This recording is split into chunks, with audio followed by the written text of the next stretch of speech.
Well, good evening, all. It is 5:30, so I would like to call our virtual work session to order. I'd like to call on Dr. Watts to introduce Chief Vela to begin the presentation on our school improvement plans. Absolutely. Thank you, President Daniels, members of the board, esteemed staff, Ms. Halley, and our leaders who are supporting our presentations this evening. I would like to call Chief Israel Vela, School Operations and Academic Support Officer, to begin our very important presentation regarding our school improvement plans, including the leaders and those who are responsible for this important work. Israel, the floor is yours. Thank you, Dr. Watts. President Daniels, members of the board, Dr. Watts and Ms. Halley, and a special welcome to Mr. Joe Bento. A pleasure having you with us. I want to first thank you for the opportunity to showcase, quite frankly, the leadership work of our elementary, middle, and high school principals. You'll be hearing from representatives of each tonight. You had similar to last year, tonight you will hear from them about the school improvement planning process that they have engaged in with their teacher leaders on behalf of our students and their achievement. Together, they have navigated this pandemic with an unwavering commitment to student success. I want to take this moment to thank each and every one of them in each building for the work that they've done. It's been a challenge, but they've taken this on as a true opportunity, and I really appreciate their leadership. Now I want to introduce Dr. Christine Avery and Patty Drobny, our Executive Directors for Learning Improvement, to begin our presentation. Thank you so much, Israel. Hi, I'm Dr. Christine Avery, Executive Director of Learning Improvement. I'm going to share our screen, my screen, with you and kick it off. So let's make sure I'm on the right screen. Okay, so if I move that over here. Okay, so before I begin, let me make sure you can see this. Are you guys good? Not yet. Oh, you can't see the PowerPoint? Not yet. Do you now? I cannot. Let's make sure that you have presenters' rights. Okay, I'll click back out and share my screen again. I'm picking the screen. When I click on it, it turns. Oh, maybe there's a share button at the bottom. There we go. Sorry. Okay, so hang on. Let me get it to presenter mode. I apologize. Okay, so now perfect. Everybody can see it, right? Yes. And I'm just about organized. I appreciate your patience here. Okay, well, good evening, President Daniels, members of the board, Dr. Watts, and Ms. Halley. Welcome to our annual School Improvement Plan presentation. We also refer to the School Improvement Plan as the SIP. This year, we are focusing intentionally and narrowly on the mid-year review process embedded into our yearly SIP cycle, and have selected 4 schools that do each part of the mid-year review process exceptionally well to share with you. You will meet each principal when they present, but before we begin, I want to share a quick celebration for each school that is directly connected back to their SIP goals and activities. At Kent Meridian High School, they celebrate their 2020 graduation subgroup of Black African American students achieving 90.2% graduation rate, which last June was the highest among all subgroups of students and demonstrates an increase of plus 11.3% compared to 2019. At Meridian Middle School this fall, they engaged in weekly learning walks and compiled data that informed professional development to meet specific needs of staff. In November and December, staff were placed in differentiated small groups, and the learning targets for each professional development session was specific to that group and promoted growth toward achieving their identified SIP goals. At Park Orchard Elementary last spring, they experienced the negative impact online learning was having on attendance for their students. This year, month by month, they are surpassing last year's attendance by 1.63% to 5.24%.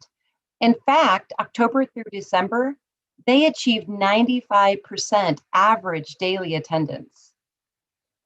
At Grass Lakes Elementary, to achieve EL students on track with reading, they need to achieve an average of 14.5 points growth on the Winter iReady benchmark assessment.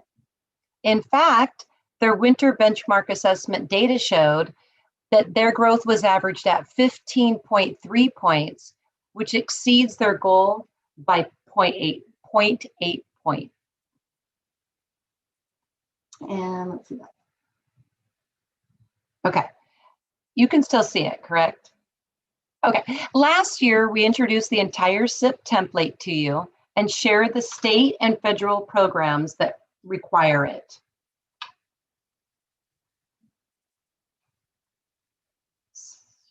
Sorry, doing both is, there we go. As a reference point, the OSPI developed SIP template that we use honors a 3-year cadence, and this year we are wrapping up year 3 of the cycle. This evening, we aim to improve your understanding of the mid-year SIP review process, specifically unpacking for you the sections of the SIP involved and what process is used. Now, I would like to introduce my colleague, Executive Director of Learning Improvement, Patty Drobny.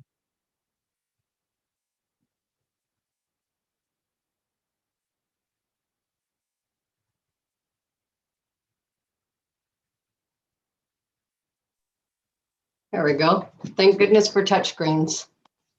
So what is a SIP mid-year SIP review? It's important to know a school improvement plan is not something that sits on a shelf collecting dust. School improvement plans are reviewed and revisited frequently during the year and more formally at semester. Building level teams use clearly defined protocols to guide their work. And today's presentation showcases the collaborative teamwork that goes into the development and implementation of school improvement plans in our district. School improvement plans are the application of the Plan, Do, Study, Act, PDSA protocols. These protocols have been used in some of our schools since about 2018-19, and they are considered the gold standard protocol for decision making. Initially, teams use this protocol to set goals, determine activities to begin the work, and then eventually analyze the impact of that work. The mid-year school improvement plan process is the do and study part of this work. Oh, that's okay. I'll catch up with you. Building leadership teams review their goals and they analyze the data they've collected to celebrate successes and identify continued growth area. Since school improvement plans are iterative, activities may be added or adjusted to target the specific areas of growth for the remainder of the year based on the data and the evidence of impact that they analyze at this point. Thank you. So the study part, although leadership teams use a PDSA protocol, the Plan, Do, Study, Act protocol, or something similar to implement and analyze their school improvement plans, there are supports from the state for the study portion of this. A rubric developed by the Office of System and School Improvement, OSSI, is provided to schools to guide their work.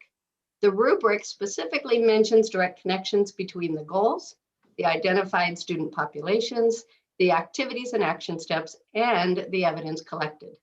Building leadership teams work to ensure that there is a direct through line from the established goals to the activities, to the evidence, and ultimately, what's most important, the impact of their work.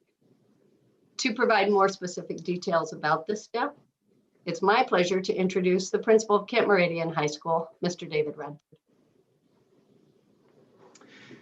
Good evening, I'm David Radford, principal of Kent Meridian High School. It's nice to be here tonight. I appreciate the opportunity to speak a little bit about our school improvement plan and our building goals. And there's so many day-to-day operational needs of a school that it can be easy for our building leadership teams to lose track of our big goals for the year. I think of it this way. In January, many of us made resolutions for how we'd like to live in 2021, but I'm guessing some of us lost track of our resolutions because life can be messy or hectic. That's exactly why we have school improvement plans that we create with our staff and monitor at key points in the school year, so we don't lose track of these important goals that we create each year. So speaking of goals, at Kent Meridian, for instance, one of our school improvement goals this year is that 65% of students in the class of 2023, our current 10th graders, will meet or exceed standard on the English SBA. Our goal clearly calls out the group of students we'll focus on, 10th graders, the evidence we will use to measure growth, the English SBA, and how much growth we expect to see compared to the previous cohort. We also have similar goals for math achievement and dropout prevention. So we start with our goals in the summer and early fall, and we don't collect our final evidence until late spring and early summer. So we need to carefully outline the activities we will take on to achieve our goals and make sure our goals, activities, and evidence align with each other. The graphic on the screen shows the process we use at KM to help our students and staff improve achievement on both the ELA and Math SBA. Let's start with activity number 1. First, our teachers need timely data on students sitting in their classes in the fall. Data from last spring is often too old. So our teachers administer balanced formative assessments to give them real-time data on students sitting in their classes. These assessments are aligned to the Common Core state standards, so our teachers know they are measuring similar skills as the SBA. Teachers use these assessments multiple times each quarter to track student growth and identify students who need additional support.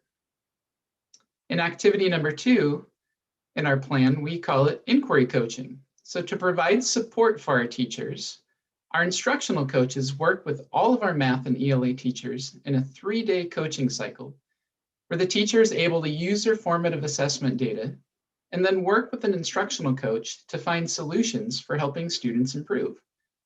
The teachers and coaches work together to implement their solutions and gather data to determine their level of success.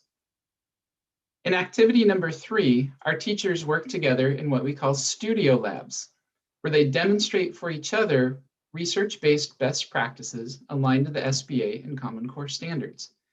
Teachers have a chance to practice their new skills with each other in the studio and commit to implementing them in their classrooms.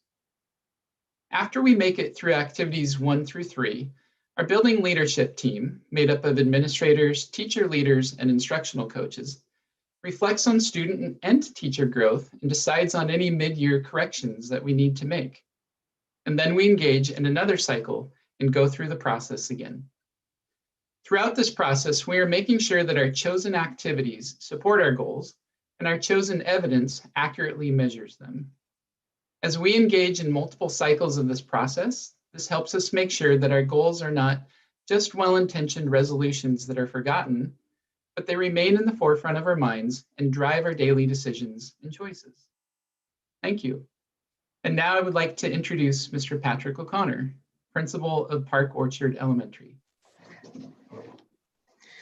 Thank you, David, and good evening, everyone. I'm going to talk to you tonight about some of the tools and assessments we use to monitor our progress towards our school improvement goals. We have a long list of evidence that we consider, from grades, surveys, and non-academic data like attendance.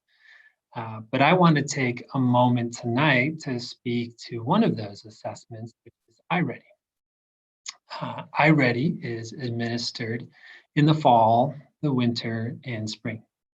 And we typically rely on this assessment quite heavily. It has presented some challenges in remote learning, though. Students technically present, but not engaging with the assessment has led to less students assessed overall. In addition, suspicions that some students are getting assistance with the assessment has led to concerns about the integrity of some of the iReady evidence we're collecting. So while iReady remains a significant piece of our progress monitoring puzzle, it's one that we're not relying on as heavily at Park Orchard this year. We're looking at other pieces of evidence to help us monitor our progress. And that leads me to a major silver lining in this situation, which has been our staff's increased capacity to develop formative assessments. And so these are assessments they create to inform their instruction with their students. And this has been a collaborative KSD-wide effort. DARTS has shared and promoted technologies like Forms, Flipgrid, and Nearpod to help us measure student progress. And professional development has offered countless opportunities for staff to learn how to use these tools. And our educators have jumped in with both feet. Learning walks are another valuable tool that we use to monitor progress. At Park Orchard, my assistant principal and I spend 4 days a week in classrooms, 2 days each, monitoring teaching, learning, and assessment, which has given us greater insight to the challenges our educators, our students, and our families are facing. It has also better equipped us to support them. All that to say that progress monitoring our school improvement plan goals was always a bit like putting together a puzzle with different pieces of evidence, with different evidence as the pieces. Looking back at a legacy or a typical year, the puzzle, while challenging at times, seems a bit more straightforward with big, reliable pieces of evidence. This year, in a remote setting, the puzzle seems a little bit more challenging, kind of like a 1,000-piece puzzle, and the picture is of a wave or the sky or a snowy mountain. But by working together and by growing our capacity, we are able to produce a more profound and nuanced picture of progress. And with that, I introduce my colleague and principal at Meridian Middle School, Doris Johnson. Good evening. Thank you for this opportunity to share all the great work that we're doing at Meridian Middle School, in particular regarding the study part of the SIP process. Studying our progress is the heart of what we do in our SIP goal planning and progress monitoring. If we aren't constantly monitoring and reviewing, we do not know how we're progressing and what changes, if any, that we need to make towards reaching our goal. So we focus on these two questions. Is our activity working? And does our activity need adjustment? So the goal that I will draw your attention to and explain our process for is at the top of the slide. Establish a shared vision of how quality teaching and collaboration impact student learning and belonging. At Meridian, we filter everything through our instructional leadership team. That team is myself, my assistant principal, behavior interventionist, ESSA coach, and our academic interventionist. We also work with consultants from an organization called Class Measures. So our instructional leadership team collects data by conducting weekly learning walk. We meet each Friday to review the week's data.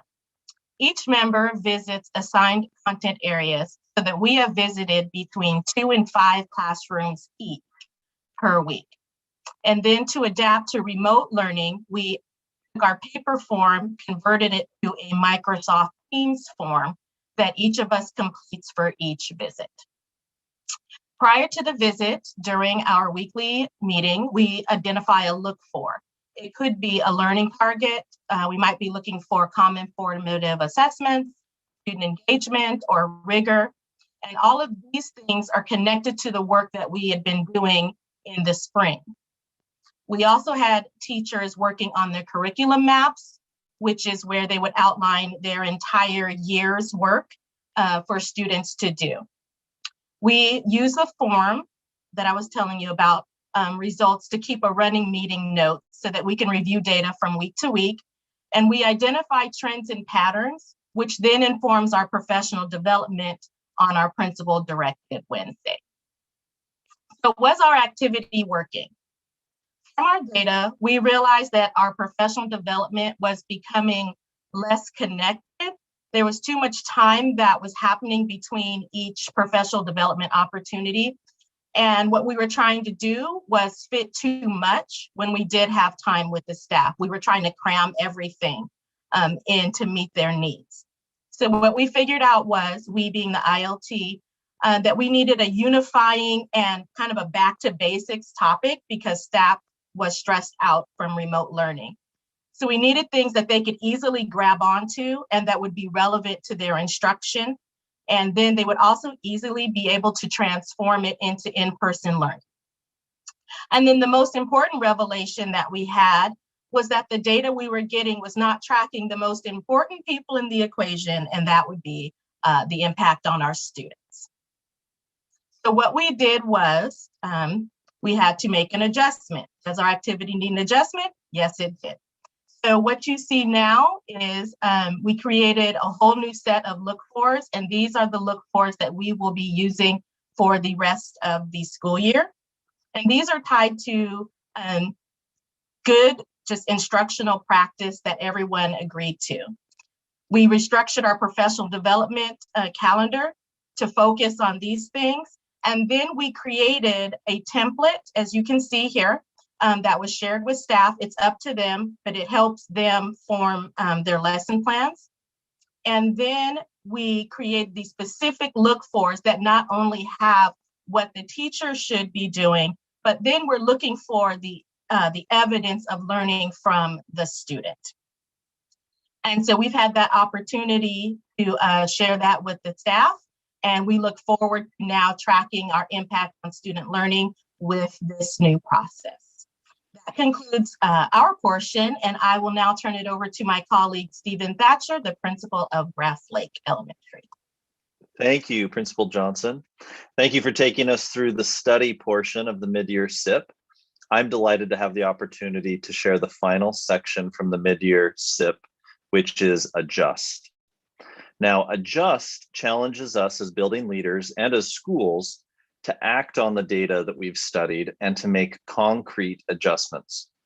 As educators, we must be prepared to adjust our practice based on formative data that we're collecting about student learning. When I think about formative data, I like to think of a chef tasting the soup as it simmers so that spices and ingredients can be adjusted as needed. Likewise, as educators, we adjust our instruction and intervention using formative student data to make sure that our student outcomes are on track with the student learning goals that we've set. Now, as Dr. Avery has reminded principals, perhaps one of the smartest adjustments a school can make is to simplify. As author Greg McCowan illustrates using this visual, we can either make a millimeter of progress in a dozen directions, or we can make a mile of progress in one. As you can see from this adjust section in the Grass Lake plan, we have started to simplify and clarify the activities that we initially set in the summertime. We started the year continuing many of our 1920, 2020 activities with two major focuses being, first, broad professional development and implementation of our elementary ready math curriculum, and second, figurative language in English language arts. But as we settled into the start of the year remotely, it became clear from student data that asynchronous student engagement was low, as well as anecdotal data from our teachers on the difficulty of formatively assessing students at a distance.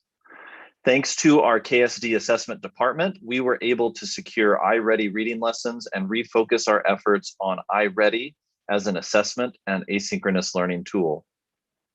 With this adjustment to and simplifying of our primary SIP activities, our learning improvement team made a comprehensive plan for rollout. We first adjusted our staff professional development plans, bringing in a trainer from Curriculum Associates to review the structure and data from the iReady Fall diagnostic assessments and to refresh our staff on the algorithmically selected individual student MyPath lessons in iReady. Next, we adjusted our school to family communication plan by sending parents a detailed report of their child's fall iReady diagnostic in reading and math, along with an invitation to a Grass Lake Family Forum, at which our assessment director, Katie Randall from Curriculum Associates, and I presented to Grass Lake families about iReady. We shared with parents about how iReady is our best predictor of SBA outcomes, as well as the powerful data that it provides teachers for day-to-day small group intervention. We adjusted our student engagement plan by launching our school-wide iReady recognition program, celebrating all Grass Lake Gators who reach our school-wide goal of 60 to 90 minutes per week of reading MyPath lessons and 60 to 90 minutes per week of math MyPath lessons with at least a 70% passing rate. This goal is based on research from iReady as to the optimal amount of student engagement in MyPath during remote learning. You can see an example certificate that students receive, and we do a pizza party drawing each month for goal achievers, courtesy of the Grass Lake PTA. You can see some of the fruits of our adjustment by looking at the iReady MyPath math data from last year to this year. We see roughly a doubling to tripling of the number of engaged, high quality learning minutes, as well as a high pass rate of 89 to 90%. We're excited about this high level school-wide adjustment we've made with a strong focus on iReady MyPath as a powerful tool for student asynchronous engagement and learning. Now, this next slide does have real student data, but with student names that have been changed for privacy. To ensure that we have regular classroom level data-based adjustments, we provide Grass Lake staff a holistic data set of students' social, emotional, and academic formative learning outcomes every 2 weeks. This sheet includes data from our Tell Me Tuesday student social emotional survey. It includes current attendance data, as well as student by student iReady, MyPath, and diagnostic data. This allows our teachers to quickly review student progress and to adjust instruction and intervention as a result. I'm very proud of Grass Lake staff, students, and community, and the work that we've done in adjusting our SIP activities using formative student data. So this concludes our presentation, and we're prepared to answer any questions that the board may have about the mid-year SIP process. Would it be helpful if I stopped sharing my screen with you while we talk? Okay.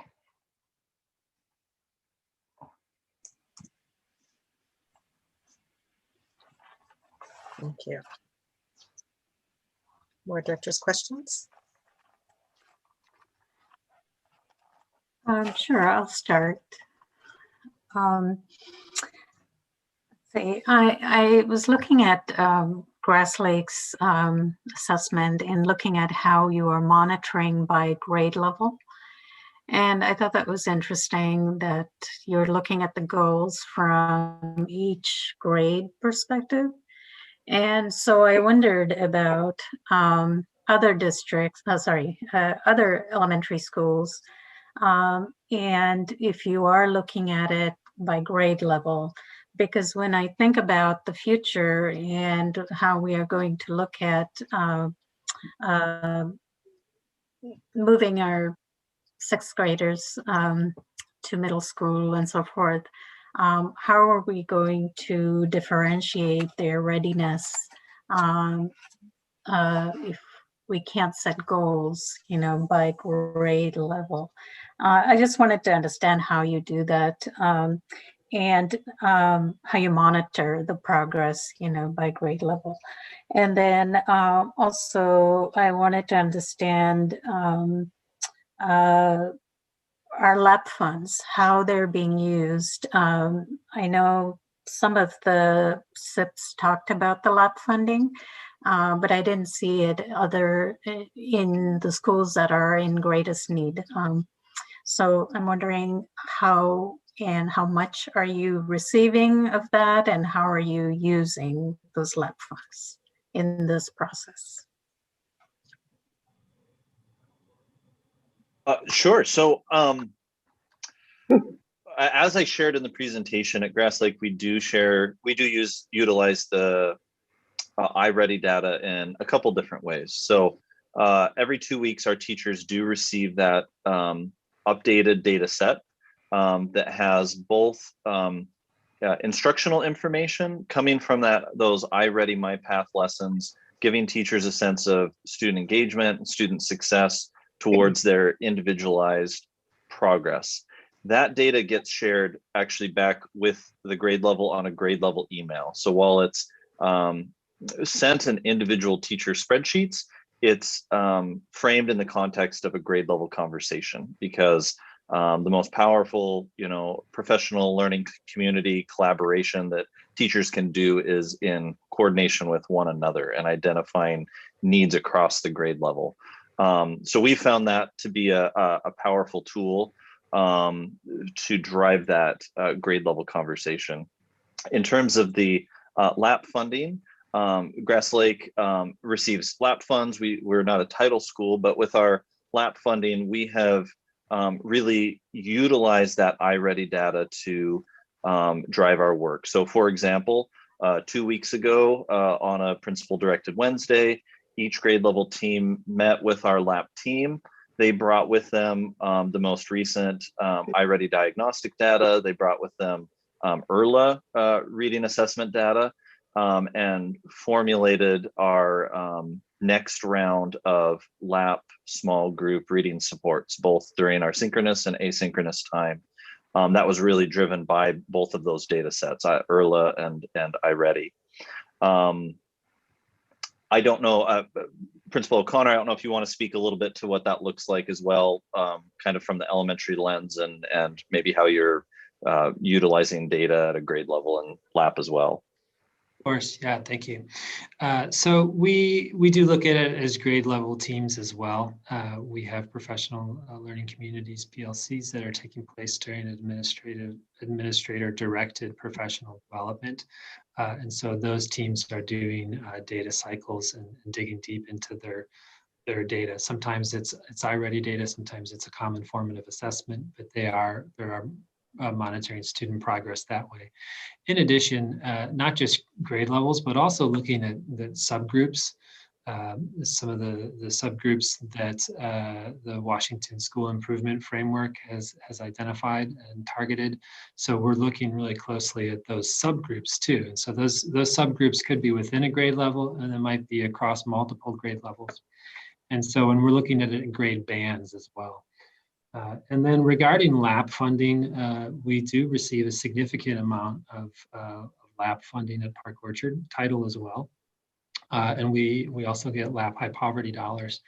And so a big portion of the funds that we get at Park Orchard are dedicated to staffing, to provide interventions to LAP identified students. So getting them everything that they need to make sure that they can be successful.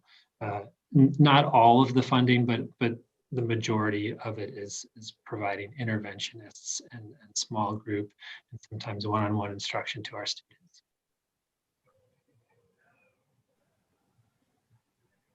Okay, thank you. I have a couple more, but I'll let others speak. Well, first of all, I want to thank you for the great presentation this evening. Every time I learn a little bit more, and I'm impressed with some of the statistics that have been improved this year. So hats off to all of you who I know. It's one thing to look on a piece of paper and see something. It's another thing, all the work that goes into it and collaboration to get it done. Believe me, I understand the difference. And I've had kind of a different vision from this. I sat on the Kent Meridian SIP committee for a long time, and I wasn't even sure what I was doing for a while.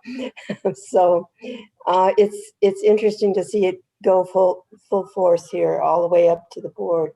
I have a direct question about the coaches. Do all the schools get these consulting coaches? Or is it just particular schools? I can, at least for us, we use our LAP funds to fund our behavior interventionist and our academic interventionist. And then the ESSA coach is coming from the school district. So So coaches are funded out of title funds, and it is based on if a school receives those funds. So yeah, not all schools get the same type of coach. And as Doris said, LAP funds, the schools that get those, many of them use those for personnel for that purpose. is that kind of determined by the principal, how he wants to spend that budget? I mean, some of it does come from the need or the LAP or the title funds, but is it also individual what the principal asks for, or does he have input? It's not so much the principal, it's the school improvement team. It's really all of the building leaders and the stakeholders that are involved in making those decisions. One thing I did want to question Mr. Radford is really great to see that graduation rate, but I also saw on there 14%, if I'm correct, in 2019 dropout rate. What do you attribute that to? Do you have any ideas? Yeah, thanks for that question. This is a complicated thing to try to get a hold of. And so there's a significant number of factors that I think go into a school's dropout rate. One of those factors has to be kids' connection to the school and the extent to which they feel connected and welcomed and valued as a part of the school community. Some of the other factors into that are some family situations, families that are sometimes not able to have their kids stay in school. We'll have kids and families that have to leave our school relatively quickly, and we're not able to track where the students land, which is an essential part of being able to make sure that a student gets from our school to another. We have a lot of students that report to us that they need to work and that they need to take care of some siblings. And so there's not a single story about why a student would drop out, but those are just some of the various factors that contribute to that. Can you equate that 14% to how many kids that is? Numbers? Yeah, if I do some quick math in my head, the 14% would be connected to the most recent cohort. So about 14% of about 350 kids. So I'll let someone else maybe help me out with the little math since I'm on camera here. But if that gives you an idea. Is that a 5-0, Wade? Dr. Yeah, it's about right. it's about 42. It's about 42. Did you find, Mr. Radford, that last year, 2019, was when we started going through the pandemic, that was a huge increase? Did that have a factor into it? No, this is a historical issue for Kent Meridian High School community. And right now, do you have any handle? I mean, that's hard to say because we're only mid-year. Do you think the statistics this year are going to be equal or better or worse, or do you have any handle on that?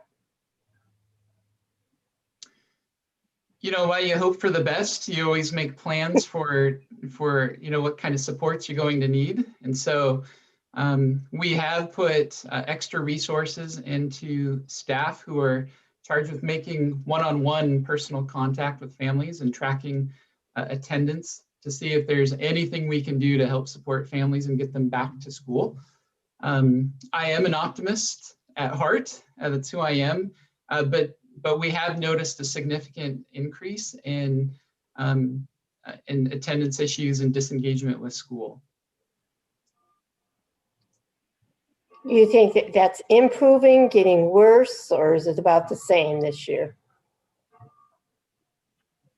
It is worse this year by far. Okay. Thank you. I think that's all I have for right now. Thank you.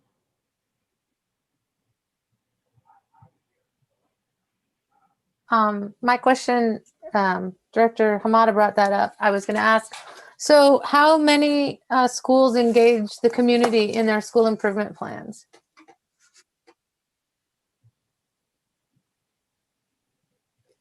Of all of our schools, I would Yeah. say that they all aim to have parent representation on their school improvement plan team. Mhm. I do know that this year with virtual, we do have a few schools that are struggling to get that participation. Mhm. So I would say as it relates to the fall submission, probably 100% of our schools, I would have to verify Mhm. that. And as Mhm. it relates to the mid-year review, probably less. I'm looking at Patty. I would guess probably 50% were able to achieve active community participation for the mid-year review process, which is a much shorter, brief process. And the community can include other members of the community too. Right. I was fortunate one year to have a local fire captain on our school improvement team. Nice. Happened to come for a 911 call, and I recruited him after the emergency, but you know, it can include other Nice. voices as well. And I think I saw a couple of you raise your hands, the principals who are muted. And my question goes back specifically to KM, those increased graduation rates. That's significant, 11%. So what, when we're talking about the Plan, Do, Study Act, what did you do to increase it so much? Right. Yeah, we're really proud of the work of the kids. I mean, I think first and foremost, the kids working their tails off, the kids working super hard. So they get most of the credit. Also, I can't pinpoint exactly one specific program. There's a culmination of lots of different factors that go into our student groups. So just to kind of rattle off some of those factors that I think do contribute towards the increased graduation rate is a focus on culturally responsive teaching and continued building relationships with kids to make sure that kids feel connected and valued to their teacher and that they stick around and get the help and support that they need. Also, our math is a difficult achievement area for us, and our Black and African American students haven't been doing very well, and we haven't found great ways to support them. And one of the ways that our math teachers really kind of dug into some data and we're looking at specific areas of the math SBA that our Black and African American kids really struggled with. And then they came up with ways to address those with all of the kids in class, but then they added some additional things like, we're going to try to notice when our Black kids are quiet more often or don't seem to be engaged, and make sure that we really honor when a Black student raises their hand, and we help the student become more engaged in the class. Our instructional coaches, our admin, when we were doing observations, we would help track for teachers which students did they call on in class, so the teachers could get a better, kind of hold up a mirror for the teachers so they have a better understanding of who are they calling on and engaging in the coursework. I would also, I have to call it also partnership with the Community Network Council. Community Network Council for multiple years here at CAM, I think we're going on 3 years, has provided some mentorship and academic coaching for Black and African American students. And it's just been a great partnership, kind of a wraparound partnership, if you will. And then I'd also call out, a program that we've implemented. It's called Bridges to College Math and Bridges to College English. And we've been able to use those programs as math and ELA intervention programs that set kids up, kind of getting a bridge from, maybe they've achieved an 11th grade level of math or ELA, but they still haven't been able to pass the SBA. And then this class provides that bridge for them. It's some increased rigor, but it's not necessarily quite at the level of an AP or an IB course. And so it helps prepare them for first year entry into college. And so I think it gives kids hope. It gives kids the skills that they need. And so if we bring all of that together, I can't pinpoint one single point, but I'd say those in culmination are things that would help. And this is the cohort that graduated 2020, yes? Correct. Okay, because it's interesting because KR's is, they said that there's also impact from the pandemic. So, and then when I combine it with the 14%, dropout rate, is 14% average dropout rate for a year, or is that high? For Chem Meridian High School, that's probably fits within a window of anywhere from 11 to 12 to 14%, wherever that would fall. Okay. And then did pandemic grading have anything to play in all our schools' test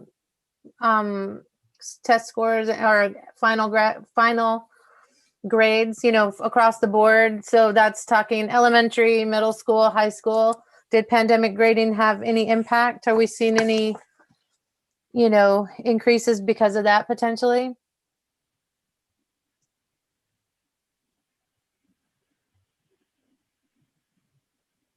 Go ahead, David. Okay, I can specifically address high school, but not the other levels. Yeah, I think pandemic grading did, if you want to call it the COVID C. And the challenge for us as high school instructors was we weren't sure what learning was absolutely taking place with students. They'd had probably about half a semester in the second term. And they had some good instruction prior to the shutdown. And I think they had they got some good instruction in the last 5-6 weeks of the school year. But certainly without grading for the D grade and without grading for Fs, giving that incomplete opportunity, and which also gave kids the ability to make up some things that they might have missed. I think that was a support in the end. I can't clinically say how much of a percentage increase or decrease that had for all of our kids in each of the groups, however. Right. Thanks. Anyone else? Other grade levels? Middle school, elementary? Just speaking for elementary, no, was not in Kent in the spring. I was a principal in Issaquah School District. But in elementary, you know, grading is different in that we don't have credit bearing classes. Right. And my understanding is that spring grading was more of a goal progress report on goals that had been set academically for students rather than a typical standards-based grade at elementary where a student would receive a 1, 2, 3, or 4. Right. So this upcoming report card that's going to be going home to families after midwinter break will be kind of the first formal grades that students have received since roughly a year ago. Great, thank you. Right. I have a question about the SEL questions that I believe Grass Lake was talking about, where your students are asked those SEL questions. And so my question is really, when you have students, because I noticed on there some were pretty good, some maybe not so good. What happens when you have students? What type of supports exist for those students who maybe say they're not doing very well? What happens after that? What are some of the supports that are provided? Yeah, thank you for that question. So from our Family and Support Services Department, at the elementary level at least, we have a monthly SEL calendar that helps our teachers have a sense of pacing through our second step social emotional curriculum. And it also calls for teachers to administer this Tell Me Tuesday social emotional wellness screener to students K6. There's a K2 version and a 3-6 version of that survey every 2 weeks on Tuesday. We started the year doing it weekly and then moved it to an every other week. I want to say maybe November or so. How we've been using that at Grass Lake, you know, as I shared, we've been folding that in with the academic data that teachers receive every 2 weeks, because our initial approach to the data and intervening on that data was having myself, my dean of students, and my counselor meet on Tuesdays right after that data was complete, so that we could review it and we could identify those students that might need additional social emotional support. We have some students who have chronic needs, and sometimes that data is just helping us keep a pulse on a student that's having a persistent ongoing social emotional issue. And there are also times that would help us identify a student who had a new issue, a divorce, a job loss, a illness in the family, something new, acute that student and that family was dealing with. We realized, though, that having myself and my dean and my counselor be the first point of triage was leaving out one of the most important people, which is the teacher. So that's what one of the things that prompted us to start folding that social emotional data into the information that we share back with the teachers, because the way that form was initially set up, the teacher didn't have access to the data. It was only available to us in the main office. So we found it really helpful to share that back with the teacher, because they often have a good sense of where the student is at and can help my dean, my counselor, and I better understand the data that we're seeing, and understanding, is this a flash in the pan concern that might just be you know, a bad day for a student like we all have, or no, this is a much more acute need that's going to require counseling. So for those cases that are more acute, I have a fabulous counselor who can do counseling and support. And we also partner with Student and Family Services to refer students for outside counseling if needed as well. Obviously folding in parents if there's a concern that we need to make sure that they're aware of, that we can partner and rally around the student. Wonderful. And is there something similar that happens in the middle and high schools?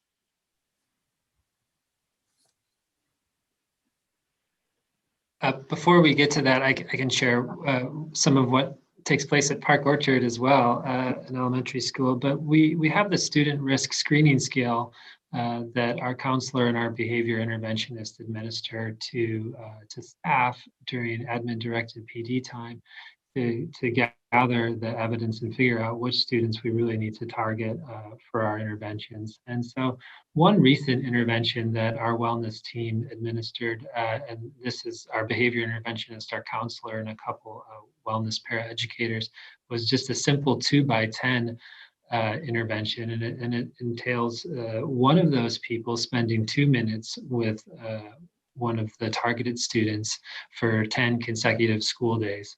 And we just completed a cycle of that and saw over a 25% increase in engagement.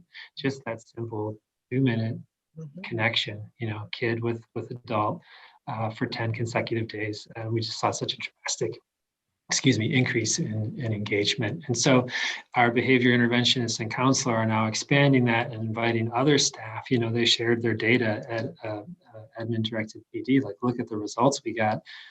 We're having this engagement issue. Let's get more people doing it. So I think we've got 20 staff members that are going to do the next 2x10 round. And so just kind of expanding that and the capacity. That's awesome. Thank you for sharing that. I can say at the middle level, we did what we call SBIRT screening, and Randy will probably have to help me with what SBIRT actually stands for because I can't remember. But it is a social emotional screener that's given to all the students, and teams come in. Teams could be our counselors. There was teams from family support services, communities and schools. And depending on the students' answers, they were put into categories of green, yellow, or red. And from there, each and every student was met with. And then they were sent to, if they were okay, in essence, determined to be okay, we could monitor them. And then students who needed more support could have been referred to counseling services, could be referred to our MTSS team. For either academic or social emotional support. Did their family need support? But in essence, the important thing is after the screener, each and every student was talked to make sure that we had a plan in place if they needed one. And to give the acronym, because I'm pretty sure Randy's watching and he'd be so sad not to give the full verbiage here. It stands for Screening, Brief Intervention, and Referral to Treatment. SBIRT. Yeah, he added it in the chat. Yeah, so, but everyone couldn't see that. So yeah, thank you for sharing it. Okay. Yeah. That's awesome. You did ask about the high school as well, and did. similar to the other schools, we do twice a month have an SEL survey that goes out to students, and we take that survey, and we have a large number of kids, and so we have a large number of staff members who are responsible for digging through that survey. One of the questions on there that kids can answer is, do you want somebody to contact you? And so we start with those kids first, but we also do sort of triage how are they feeling? And so there's sort of a red, yellow, green kind of system that we have, and it's a shared document within our building so that all of the people that do the work of following up with kids and families can see when students have been contacted to make sure that nobody kind of slips through the cracks. One of the things that, you know, kids have kind of shared with us through that survey is just high levels of stress. So stress with school, stress with family, stress with not knowing what's going to happen in the future. Just that you're talking about the high level of stress and the anxiety and depression issues that are coming out of that. So one of the things that we do at Kent Meridian High School is we use some of our LAP funding to contract with mental health providers. And so we have mental health providers that can see kids through telehealth right now, in person when we're at school, but to give kids support that they need. And anxiety, depression, and family issues are the #1 reason that kids usually seek help. Wonderful. Thank you so much. Any other questions? Yeah, can I ask how many schools here are using the ELPA testing for the EL students? I saw that I think in Grass Lakes, I saw that, the English language testing. Yeah, so I mean, ELPA testing is completed typically each year, right around this time over the next several weeks, to measure the progress of our English language learning students across writing, listening, speaking. I'm missing one. To assess their progress over the course of the year. So that's a standardized assessment that is completed kind of on a platform very similar to the Smarter Balanced assessment. And so I would imagine that that's completed in each of our schools as part of that annual assessment. Yeah, any student identified as receiving English Learner Services would take that assessment. Okay. I know we had Nagliari and all of these other testing options. So I don't know if we're administering multiple tests or. It's the ELPA that replaces those. Yes, I'm sorry. It's the ELPA that's a requirement in Kent in the state of Washington, I believe. There may be people that will correct me on that, but yes, we don't do the other ones. Nagliari is replaced by the ELPA, I believe.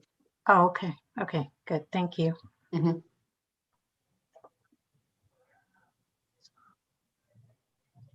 Other questions? I just have a comment that, you know, I did tutor at Park Orchard before you were there, Mr. O'Connor, and I was in the 2nd grade to help their reading scores, but I would take them out separately and we'd spend a little time with each child, like you say, and that meant so much. And the teacher said that it really made the kids more want to engage and work toward their reading. The social emotional touching is just, I mean, we see it everywhere, and it's just so important. So I'm really glad our school district is paying attention to that. Thank you. You're welcome back to tutor anytime. I loved it. I wanted to just take a moment to thank our board. You know, we're talking about CEL. Recall, it was about 5-6 years ago. We had a really forward-focused efforts around MTSS-B, if you recall, through the leadership of Randy Heath and others. And you heard Principal Thatcher and others talk about the kinds of supports that are being provided with families, including those screeners and working with staff out there. And so wanted to thank our board for that. And I also wanted to, again, thank our principals for their time today. Excellent job of sharing what's not only happening in your schools, but really what's happening in all of our schools. And the one thing they didn't say is they work closely together. Our principals really believe in helping and supporting one another. And it's like a principal PLC. And you heard tonight some of the great things that are going on, and they continue to do that. So thank you to our principal leaders and the work you do with our teacher leaders. Yeah, that's Great. All right, so at this time, I'm going to adjourn the work session for an executive session to discuss the qualifications of an applicant for public employment and to discuss with legal counsel representing the district litigation or potential litigation to which the district is likely to become a party. Thank you so much for the presentation. Thanks, everyone. Thank you, Thank you. everyone. Thank you. Thank you for the opportunity. Come to Meridian anytime. I want to come. Thank you. I'll email you.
Looks as though we are all here, so I'd like to call the meeting to order.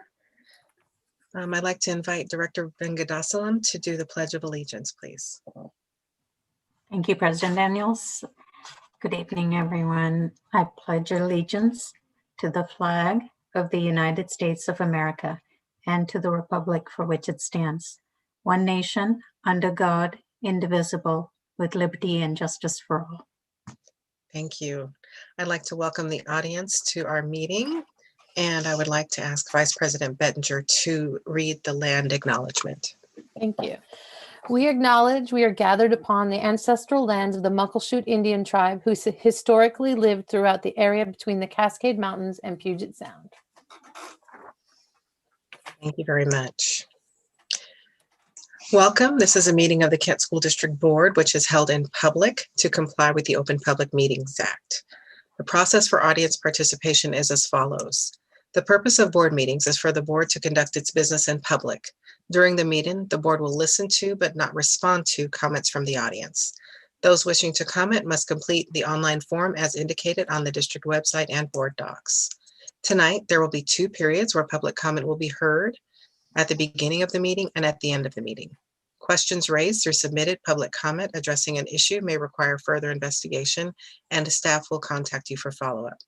If you indicated a desire to speak to an agenda item, your comment will be read at that portion of the agenda. General comments tonight will be read during the audience communications sections of the agenda. Dr. Watts, are there any changes to the agenda?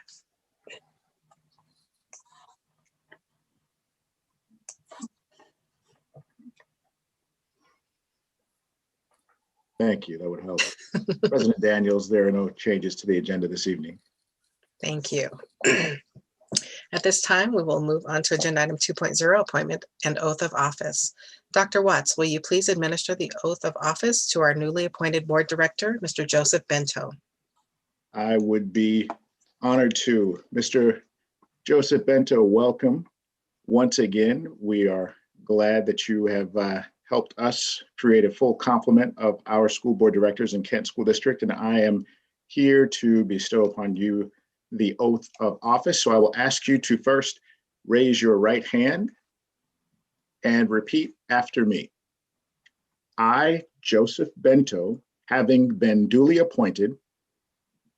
I, Joseph Bento, having been duly appointed to the office of Kent School District Director, District number 415.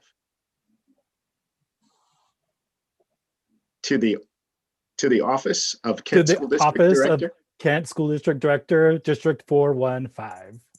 Do solemnly swear. Do solemnly swear. That I will faithfully and impartially. That I will faithfully and impartially. Discharge the duties of this office. Discharge the duties of this office. As prescribed by law and to the best of my ability. As prescribed by law and to the best of my abilities. And that I will support and maintain the Constitution of the State of Washington. And I will support and maintain the Constitution of the State of Washington. And of the United States of America.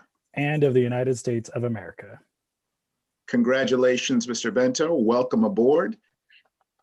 Yes, indeed. Thank you so much. You are now official. Absolutely. We look forward to our work together as a board superintendent governance team. Welcome again. Welcome, Director Bento. And if we were in person, I would ask you to take your seat at the dais, but yes, you are seated at your desk, so that's perfect. Welcome. All right, at this time, I will call on Ms. Howley. Are there any public comments to read? Up to 30 minutes of public comments that have been received. Good evening, President Daniels. We have 10 comments this evening, 2 of which are general comments and 8 which will be read at the boundary 8.02 agenda item. So the first comment this evening is from Alan Sutliff. He says, President Daniels, Dr. Watts, members of the board, and Ms. Howley. My name is Alan Sutliff, a member of the community and proud father of 2 Kent Meridian High School graduates. I have other roles, but I'm speaking as a former educator with my personal opinion in regards to a return to in-person learning across the district. I am not speaking about small groups of students who may need in-person learning when using a true lens of equity. There is currently pressure politically to rush back to in-person learning to provide a sense of normalcy for students and families.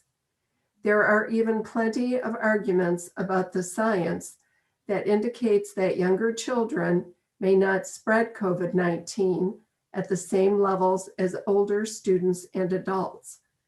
At the same time, there are very few educators who will have the opportunity to be vaccinated before the middle of April unless current policies change.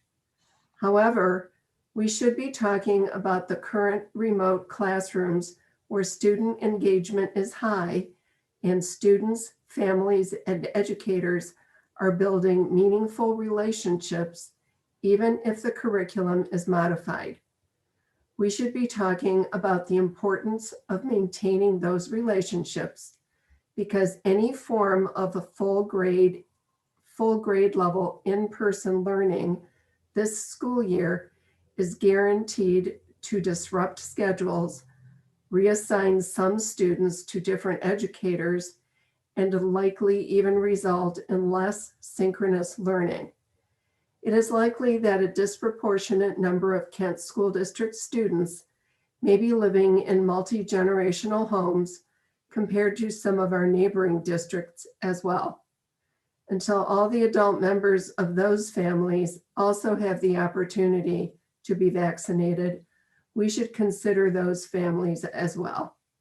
The pandemic has opened the eyes of many people to the inadequacy of our public education system. It has also given us the opportunity to collectively recognize the critical importance of social emotional learning and the inclusion of racial and social justice conversations with our scholars. Standardized tests that do very little to help any scholar, but are measures for the adults in the system, have been rightly set aside in many places and honestly should be done on a wider scale if we are honest with ourselves. I would hope we don't rush to return to in-person just to administer a standardized test that will not serve the needs of students in order to focus on real change that will improve our schools for our children, our scholars. I hope we will consider making a decision soon to stop placing unrealistic timelines on a return to in-person learning and focus our attention on those who need it most and make remote learning even better for everyone else. The next public comment is from Althea Lingo. And she says, hello, KSD School Board. I am emailing today, February 10th, to ask the board why a decision has been made to cancel grad night celebrations. Grad night is a PTA event not put on or paid for by KSD. We are not holding it on school property. It is being insured by the PTA. It has all of the governor's phase 2 directives in place.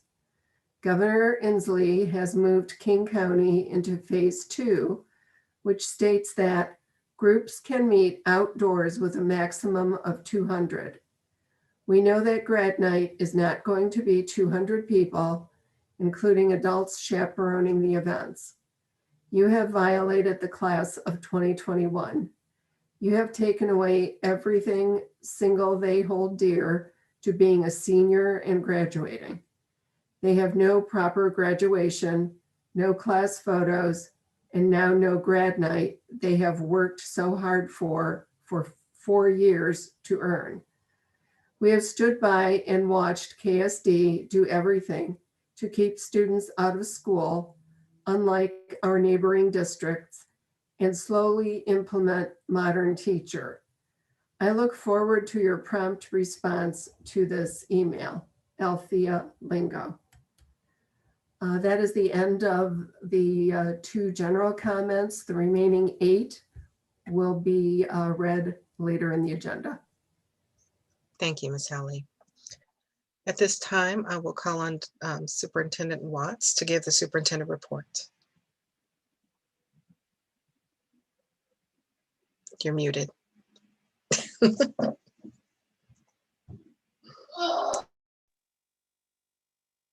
It hasn't been that long. That's right. Thank you again, President Daniels, members of the board.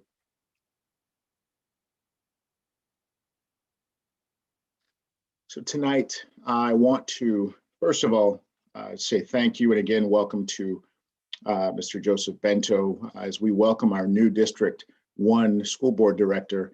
Director Bento brings nearly 2 decades of educational experience and knowledge as a teacher and several certainly years of service in the community on multiple boards. And yet a school board director's complex role will be a new challenge and an opportunity as well for leadership that Mr. Bento has accepted and most recently is now official and has taken his oath of office to continue to lead in this way. Now, even for the long-standing community leader that he is, we appreciate his desire to learn, to lead, and to be a part of this board superintendent governance team. At the same time, I am confident that together, our BSGT, our board superintendent governance team, will work to accelerate Director Bento's learning. We've already had a conversation and he is willing and certainly and eager to learn and gather as much information as he possibly can. The test will be on Friday. And understanding certainly of who we are as a school district, the 5th largest school district in the state of Washington, the 2nd most diverse school district in the state of Washington, according to niche.com. The importance of the role as well in which he is about to serve, including the operational, the instructional, and the community needs of our district. He is charged with governing. The similarities and distinct differences between the roles of school director, superintendent, and staff, and the importance of ongoing training and professional development specific to his success as a school director. Again, I want to welcome our new school director, Mr. Joseph Bento, aboard. I look forward to the positive change his presence will have overall into our continued shared work on the improvement of our Kent School District community. And so onto our board agenda this evening. We have also brought back the very critical boundary change issue. And I am no stranger to the fact that any boundary change process is not without its challenges and its controversies and its openness to a change and challenges that a significantly complex change like this may bring. We have 2 brand new schools that are being built and will open this fall. One is the Kent Laboratory School, a choice option school currently named the Kent Academy. The second is a brand new elementary school, one that has recently been named River Ridge Elementary School. And for more than a year, our district leaders and staff have worked internally with our community to bring forth a much needed boundary change. You may have heard that it has been 12 years since our last boundary change. And prior to, there have been 2 boundary changes, but none have been comprehensive to address the varied needs of our 72 square miles, one of our most richly diverse school districts, not just racially, ethnically, and linguistically, but also geographically. And to do so to support the balancing of our enrollment, to align school feeder patterns, and to move towards equitable educational access and opportunity for our students, staff, and families. And at our last board meeting, a decision was made that the timing was not right and that we needed to slow down and take more time to engage more community members, to provide more details of the implementation plans for moving 6th graders to middle school and aligning our feeder patterns in a way that we needed to learn more about the long-term impacts of COVID-19 on our financial outlook. All of those reasons are clear and present. And tonight, we have put forth a revised proposal that reflects the changes we heard from our board, specifically a phased-in multi-year approach that allows more time for engagement, for implementation, and understanding. However, we also cannot ignore the responsibility we have to our voters, our taxpayers who did approve the 2016 bond, which includes building a new elementary school in the Kent Valley. This new school will be ready to open in the fall of 2021. And the only way to have students to fill those brand new hallways, to have seats in the seat is to redraw the boundaries of the surrounding schools. And so while the boundary decision before the board this evening is similar to the decision 2 weeks ago, it is also different. Now, it is similar in terms of its urgency and its adherence to our mission, our vision, and our fiduciary responsibilities as a school district, to our staffing needs and our budget timeline for the 2021-22 school year, which has already been delayed. It is different, however, in terms of timing and our ability to implement through a phased-in approach to offer even more two-way, meaningful communication opportunities, and to get beyond the impacts of COVID-19 and the challenges that have been presented over the past year. Personally, I do want to take a point of privilege to thank our district and our building level administrators and leaders for the countless hours of work that have gone into this boundary proposal, from our facilities to our staffing, to finance, to instruction and communication, and the many more hours that lie ahead of us. So I appreciate you. I thank you for continuing to make student-centered decisions. Finally, I want to provide a critical update about our continued efforts to return to in-person learning. Now, our building leaders and our COVID site supervisors have been working to prepare their buildings to safely welcome back students and staff when it is safe to do so, following strict guidance from state and local public health officials. And we know that in-person learning remains a priority for us. It remains a priority for Governor Inslee, for President Biden, and nearly half of our families based on our in-person or survey indication and information that we have received. Those who've indicated that they are ready to return to in-person learning in each of our previous 3 surveys over the past year. Now, we're also actively negotiating with our Kent Education Association and Kent Principals Association and have initiated bargaining conversations with all labor partners about returning to in-person learning. And that is simply to say that we respect the integrity of the bargaining process, and that will continue. And while we were planning for a February 22nd start for our pre-K through first grade students, and we were hopeful that lower COVID-19 community activity rates would support this, only one of these conditions for reopening has been realized at this point. And so all Team KSD members remain steadfast. We remain steadfast in our shared goals for a safe return to in-person learning. However, based on where we stand today with our labor negotiations, I cannot predict in any way, shape, or form the return date for in-person learning. So until then, we recognize that some educators may be at higher risk and not able to return in person this spring. Balancing priorities of keeping our students with their classroom teacher, offering families a choice between remote and in-person learning, and adhering to the Department of Health guidelines will require some compromise. And the complexities are not lost on any decision that we make.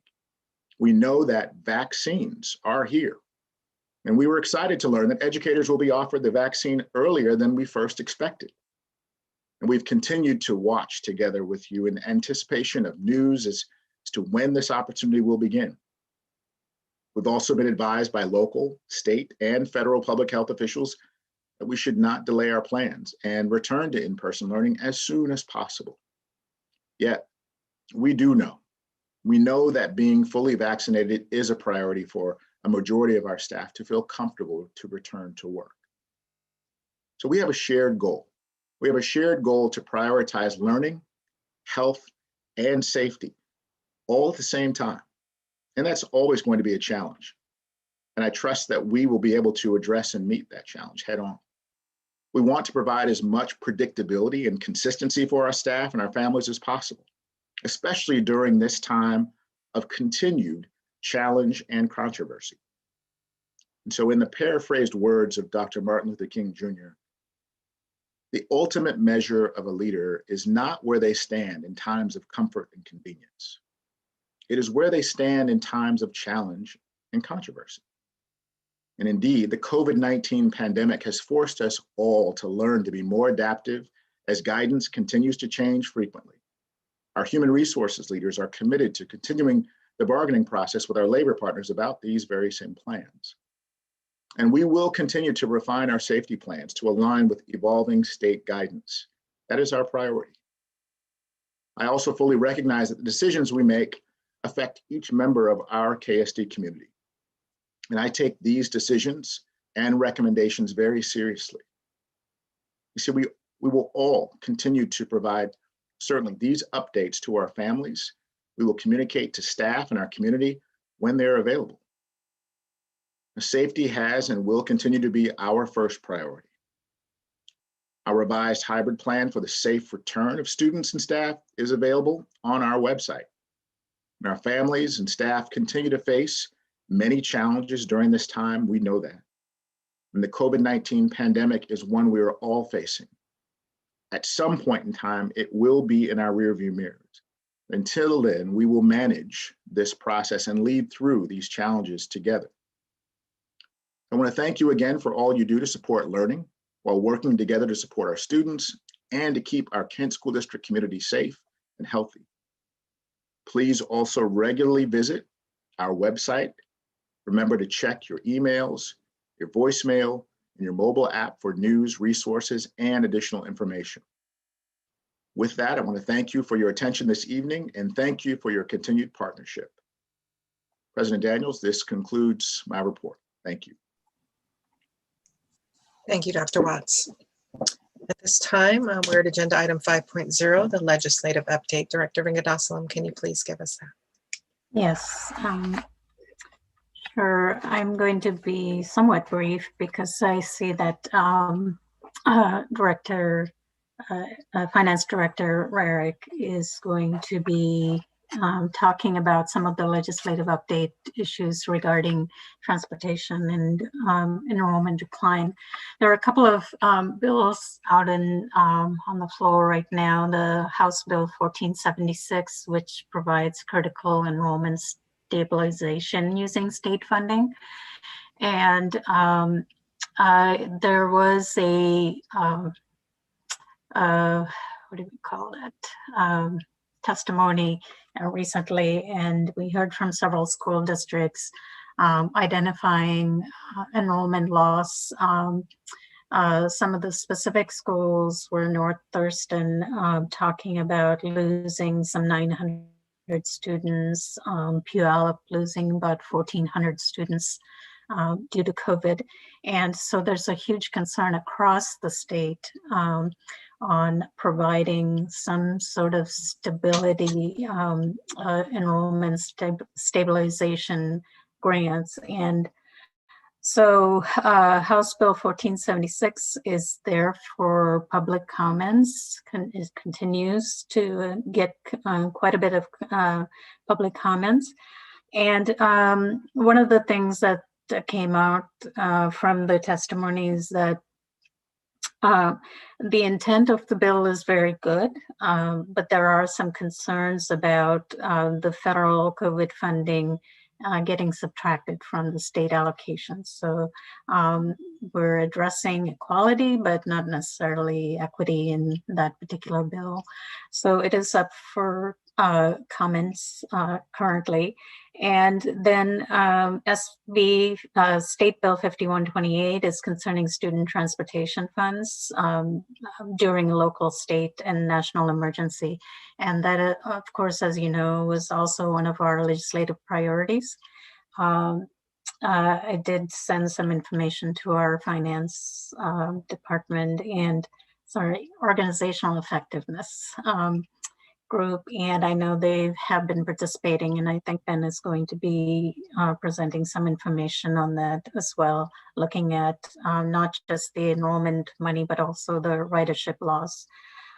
So there is an argument of looking at the CARES Act fund, which are, we're calling it ESSER funds, elementary and secondary school emergency relief fund. That, looking at that, the transportation fund and the enrollment loss as one big package dedicated to focus, for our school districts. And why those are all separated out, we don't really know, but they're all addressing similar issues, addressing pandemic and what the results of the pandemic, and how are we going to sustain our operations in the coming year. So the ESSER 2 funds are going to be distributed, and quite a bit of that, 90% of that, are going to be sub-grants to districts under Title I formula. So about 10% can be used for emergencies. So I think Mr. Rarick is going to be talking about that. So I'll leave that alone. And then the HB 1342, eliminating lunch copays for students who qualify for reduced price lunches. Thank you so much, Dr. Herman, for presenting on our behalf. I was unable to do that because we had a meeting that night. But I appreciate us representing, because as you recall, we were the ones who presented the legislative position to WASDA to fully fund the Hunger-Free Student Bill of Rights. And our position was saying to WASDA that WASDA will initiate and support legislation to fully fund the cost of feeding all children. And so that is the position that was taken by all of the school districts across the state to defend HB 1342. And thank you, Dr. Herman, again, for your participation on that. And then finally, we had talked about the HB 1208, the LAP funds, the flexibility. There's no vote on it yet, but it is to increase the flexibility of how we use the dollars. There are a lot of changes, some stipulations that have been canceled, I might say, or waived. We no longer have to address the K through 4, I think the reading needs, addressing disruptive behavior. There's no cap on partnership development, so there's a huge focus on how we're going to be using our community partners to our taking advantage of all the community partnerships for academic and non-academic supports. So I really think, there were some concerns brought about. Thank you to Ms. Veronica Smith-Kasem. Some concerns brought out from the dyslexia advocates that training for staff and assessment for students who are not participating in that program is removed. But from what we understand, I watched the testimony, and apparently they have some sort of a framework, what they call Washington Integrated Student Support Protocol.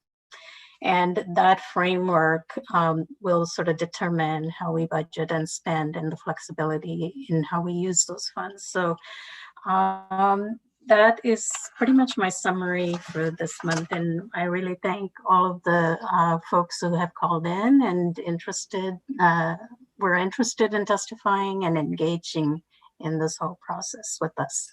Thank you. Thank you, Director Venkatasalam. At this time, we are on to agenda item 6.0, our proclamations, and I will call on Director Hamada to read the proclamation on Black History. Oh, I'm sorry. Yes, Black History Month, National Black History Month. Thank you, President Daniels. And it begins, whereas when we founded the Association for the Study of Negro Life and History, now the Association for the Study of African American Life and History, on September 9th, 1915, Dr. Carter G. Woodson labored under the belief that historical truth would crush falsehood and usher in a new era of equality, opportunity, and racial democracy. And it has been its charge for over a century. And whereas in 1926, Dr. Woodsum initiated the celebration of Negro History Week to bring attention to his mission to promote the study of Black history and help school systems coordinate their focus on the topic.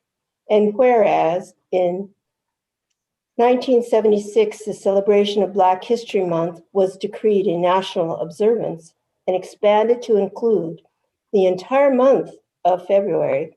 And whereas today, Black History Month is supported and celebrated throughout the country by people of all ethnic and social backgrounds. And whereas for more than a century, African American life, history, and culture have become major forces in the United States and the world. And whereas confident that their struggles mattered in human history, Black scholars, artists, athletes, and leaders self-consciously used their talents to change how the world viewed African Americans. And whereas the Association for the Study of African American Life History has selected African Americans and the Vote as the 2020 National Black History theme, which commemorates 2 anniversaries. This is sesquicentennial of the ratification of the 15th Amendment, by which Black men gained the right to vote after the Civil War, and the centennial of the ratification of the 19th Amendment, by which women won the vote. And whereas the Kent School District's commitment to equity and excellence for each and every student is grounded in rich legacy, courage, and remarkable contributions of those who sacrificed to keep these dreams alive for generations to come and build a nation that is more just and more equal for all people. Now, therefore, be it resolved that the Board of Directors of the Kent School District proclaims the month of February 2021 National Black History Month in Kent School District and urges all citizens to join in this observance. Signed this 10th day of February 2021 by Dr. Calvin J. Watts and the Board of Directors. Thank you, Director Amata. At this time, I would like to call on Director Bento to read the proclamation of National Career and Technical Education Month. Thank you, President Daniels. National Career and Technical Education Month. Whereas one of the Kent School District goals is to prepare all students to be college and career ready by raising the academic and social learning bar and closing the gaps to student achievement and college completion. And whereas Career and Technical Education, CTE, offers students the opportunity to gain the academic, technical, and employability skills necessary for true career readiness. And whereas research shows that in the 2017-2018 school year in the state of Washington, 89% of CTE high school students graduated, 76% met performance goals for reading/language arts, 88% met performance goals for technical skills, and 100% of CTE post-secondary students earned an industry-recognized certificate, credential, or degree. And whereas in 2018 calendar year, Washington State, along with 41 other states and Washington, D.C., passed a total of 146 policy actions linked to CTE and career readiness, which illustrates the commitment from state leaders to advance CTE. And whereas Kent School District understands the significance of CTE and offers CTE at Kent Meridian, Kent Lake, Kent Ridge, Kentwood, and Kent Phoenix Academy, as well as the middle school level. Now, therefore, be it resolved, the Kent School District Board of Directors proclaims February 2021 as National Career and Technical Education Month and urges all citizens to recognize the importance of CTE to prepare all students for success in career, college, and life. Signed this 10th day of February 2021. Thank you, Director Bento. At this time, we're moving on to agenda item 7.0, our presentations, and I would like to call on Dr. Watts to begin our budget status update. Thank you, President Daniels. At this time, I would like to call on Dr. Jewel Harmon, who will introduce our presenter for this evening. Dr. Harmon, the floor is yours. Good evening, President Daniels, members of the board, Dr. Watts, Ms. Howley.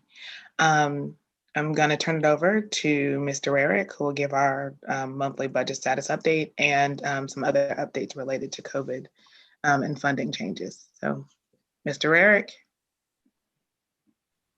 Good evening, everyone. Can you hear me okay? Yes. I'm going to share my screen.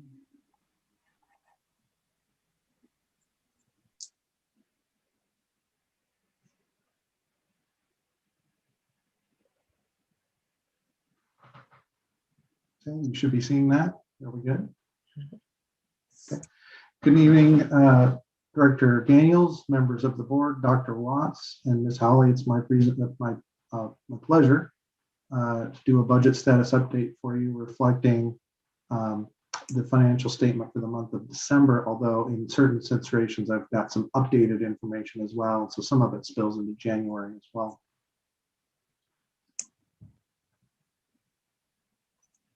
Starting first with a look at our expenditures through January of this year as compared to expenditures through January of last year, you see a lot of movement, and most of it is totally expected, but certainly expected for the unusual circumstance that we find ourselves here with COVID.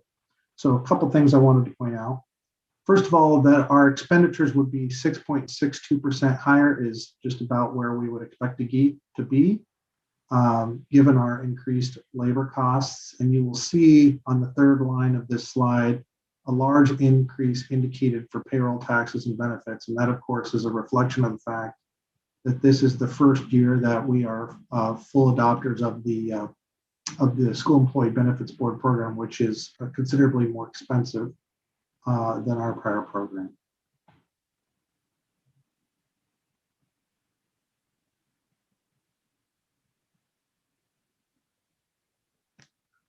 So board members, you'll recall that when we spoke, I think it was in October, we talked about the fact that there's not a lot that you can say about the budget until you get to January, when you start to learn more about your revenues and the trajectory of your financial situation starts to take shape. And one of the reasons for that is because January is the month that OSPI sort of, to use the term, kind of corrects or reconciles the revenues that you receive in that year to the actual enrollments that you report in that year. Everything that we've received up to this point has been based on the estimates that we gave them. Now we start to see we start to see revenue based on the actual students that we're reporting to the state. So what this shows you is by major revenue program, the amount of reduction that we expect to see based on the report given to us by OSPI for January. There's one caveat, which is down there on the pupil transportation line. You'll see there that I'm indicating a reduction of 1.6 million. We fully expect a much larger reduction to our pupil transportation funding. OSPI apparently will not be showing that full reduction until the month of February. So this 1.6 million is only a partial reduction, and it's technical, I could go into it, but we're really going to see the real impact in February. So just keep that in mind. That $20 million that you see in the bottom right-hand corner of the screen is the amount of revenue less what we budgeted that we would expect to see net of transportation, and then we'll see what transportation brings us in February. Now, these are pretty daunting figures to be looking at. I want to assure the directors that Dr. Harmon and Dr. Watts were very clear about our strategy this year in terms of preparing for worst case scenarios. And we are fully prepared financially to ride out these losses in revenue. And so I don't want to unduly alarm the board with this slide, because we are prepared to finish the year in a healthy situation despite these reductions. And we can talk about that more later if you so desire. So part of why you see the major reductions in that previous slide is, of course, fewer students showing up to school. So being enrolled, I should say. So I've provided you a series of slides here. This slide merely shows the difference between what we budgeted for and what is materializing through January. And that reflects just short of 1,000 students fewer that are enrolled in the Kent School District. Of course, the outstanding issues are two. One, will we continue to see a slide of enrollment through the spring and early summer? My guess is probably not. And you'll see that in a second slide. And the second question is, if we were to restart school next fall in a fully bricks and mortar environment, would those students come back in part or in whole? And I suspect many of them will come back, but of course those remain unknowns.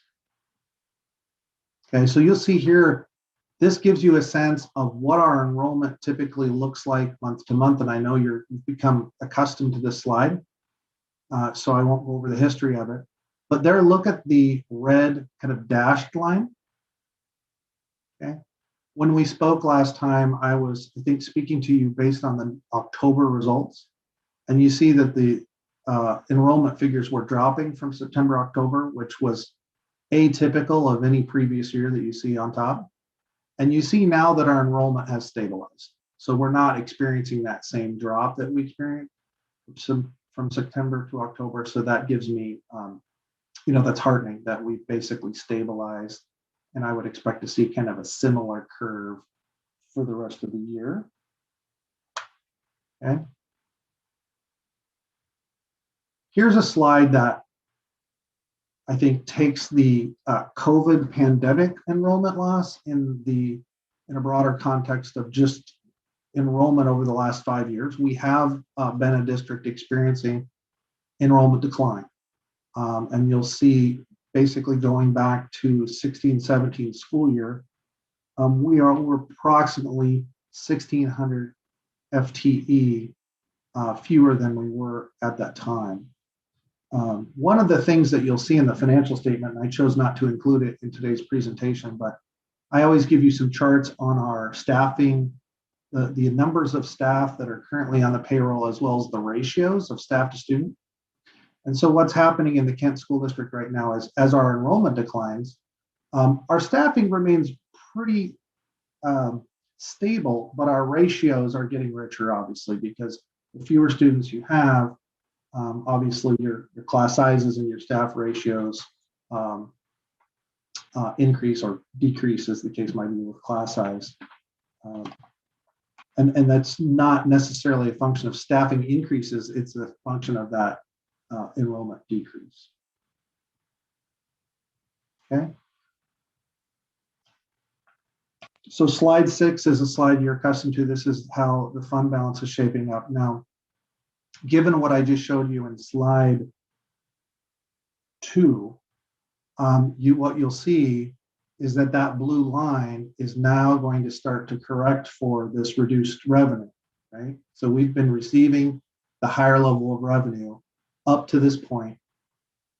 Now, throughout the rest of the year, that revenue that we receive will be substantially reduced. So I expect this line to flatten out as a result. So if our expenditures remain roughly constant, but we receive less revenue, obviously that's going to have an effect on our month-to-month fund balance. But again, I feel confident that we're well positioned to weather it. Okay. And then if there are no questions about the financials per se, and I did receive a couple of questions before the meeting, and I'm prepared to answer those. And if the indulgence of the chair, I'll do it after I go after this slide. But then if anybody wanted to go over any particulars of the previous slide, we could do that now. Otherwise, I'll maybe offer some thoughts on the legislative update. Okay, so I'll go ahead and do that. So you can, I think maybe it would be helpful to think about the legislative status in two phases. Sometimes when there is an emergency or an emergent situation, the legislature will run what they call an early action bill. Okay. Early action bills are designed to pass through the legislature quickly and get relief out to schools, communities as quickly as possible. I went through this myself back when I worked in the legislature in 2008-9, when they similarly were dealing with the subprime crisis. They did an early action bill and it passed, I think, in early to mid-February. We are in a similar situation this year. So the bill that appropriates the second phase of ESSER funds has already passed both chambers of the legislature, I just learned today. And I would expect it to be signed by the governor pretty quickly thereafter. And that will kind of free up the legislature for kind of what I would call kind of phase two, which is when we get into some of these additional remedies that school districts are requesting that require more deliberation. So let me take a moment to kind of walk you through that phase one and what I currently understand about phase one. And we can also talk about what may occur in phase two. So phase one, at least as it relates to K-12, has been focused almost entirely on these so-called ESSER funds that emerged from the CARES Act. As you recall, last year, Kent qualified for approximately $7 million of ESSER funds. We've spent just short of $5 million of that, and we were not expecting what could be a fairly significant second round of ESSER funding, what I believe is being referred to as ESSER 2 or phase 2. Okay. The debate in the legislature right now has essentially been how to treat these funds. There is $744 million that is eligible to allocate to school districts. And the only debate, it seems to me, in the legislature is how much of that 744 would be allocated directly to school districts. It looks like they have landed on a figure of $684 million, or at least that's what it was the last time I checked the website. It seems like this is literally happening as we're meeting.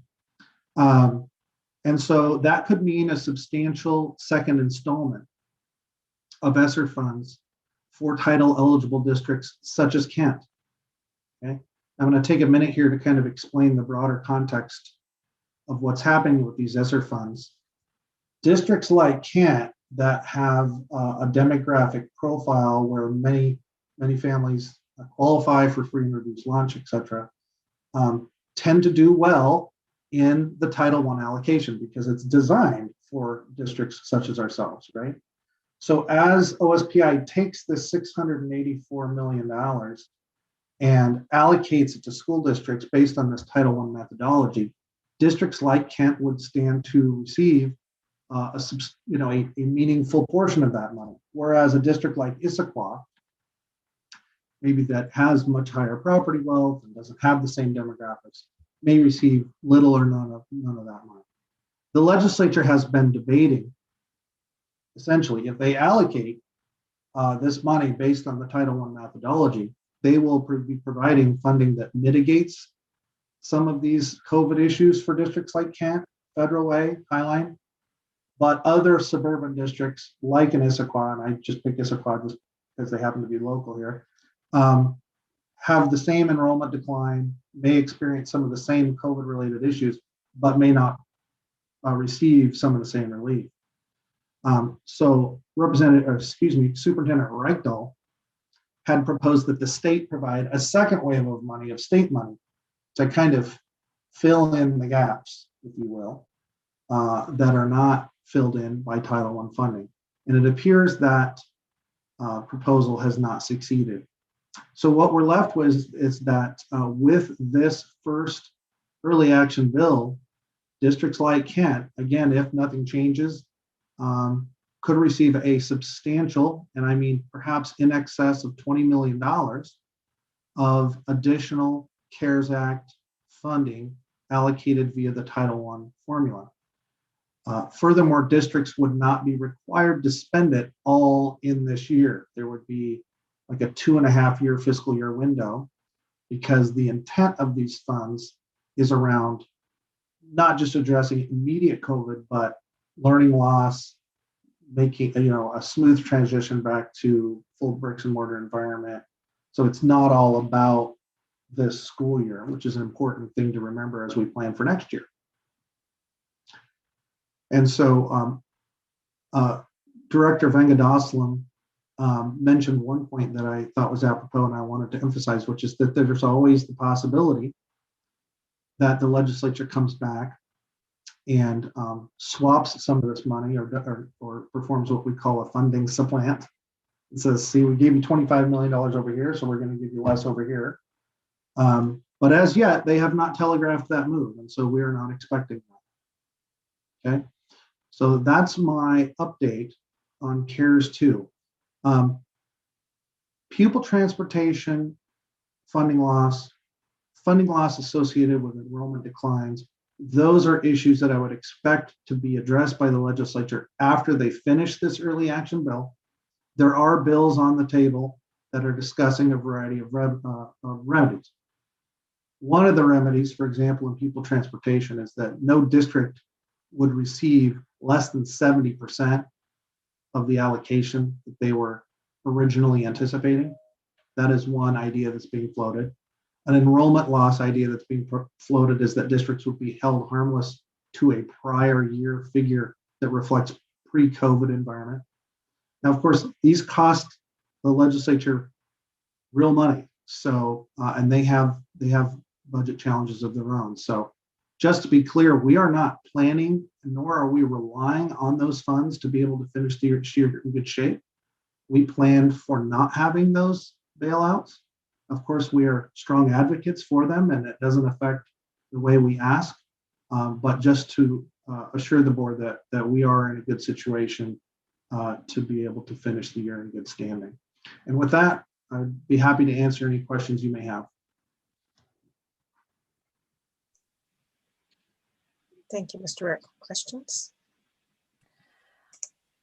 Could you go back, I'm sorry, to the one of the first slides? No, I'm sorry, one more, yeah. So explain to me again, these are the anticipated revenue changes. Are these actuals or anticipated? They are, I guess the correct phrasing is they're actuals through January.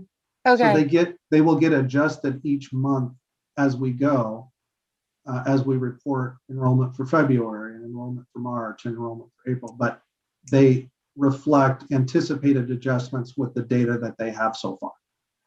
Okay, I'm seeing a huge change in special ed. Mm-hmm.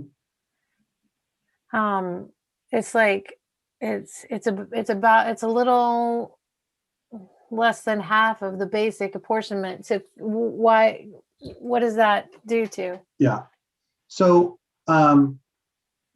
there's probably an asterisk that is warranted there as well. So one of the things that I didn't include in the January apportionment side, and I probably should have, although I'm not sure how much I would have put there, is that we didn't factor in that we will get a safety net award at the end of the year, and we always apply for and receive safety net. I would just be making a guess in terms of how much we would get, because I don't know what our application is, but I think if I were going to do this chart again, Director Bettinger, I would have put a little asterisk next to the $28.3 million and said, it's probably going to be meaningfully higher than that, depending upon what our safety net application ends up being. Okay. But under the old adage, don't count your chickens until they hatch. Right. And then my second question is, obviously, we have a vote. I still am asked about that 40 million from the previous year, because I know I'm pretty confident our last year we could carry over funds too. That is unusual for us to be able to carry over funds. Is that correct? That last year we were. Go ahead. I'm sorry, Doug.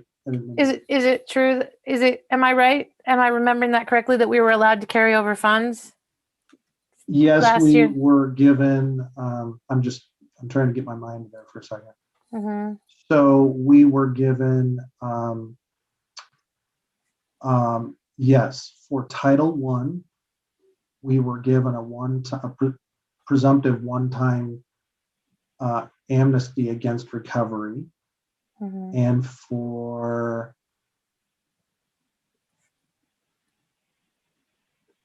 I believe it was lab high poverty. We were also given latitude in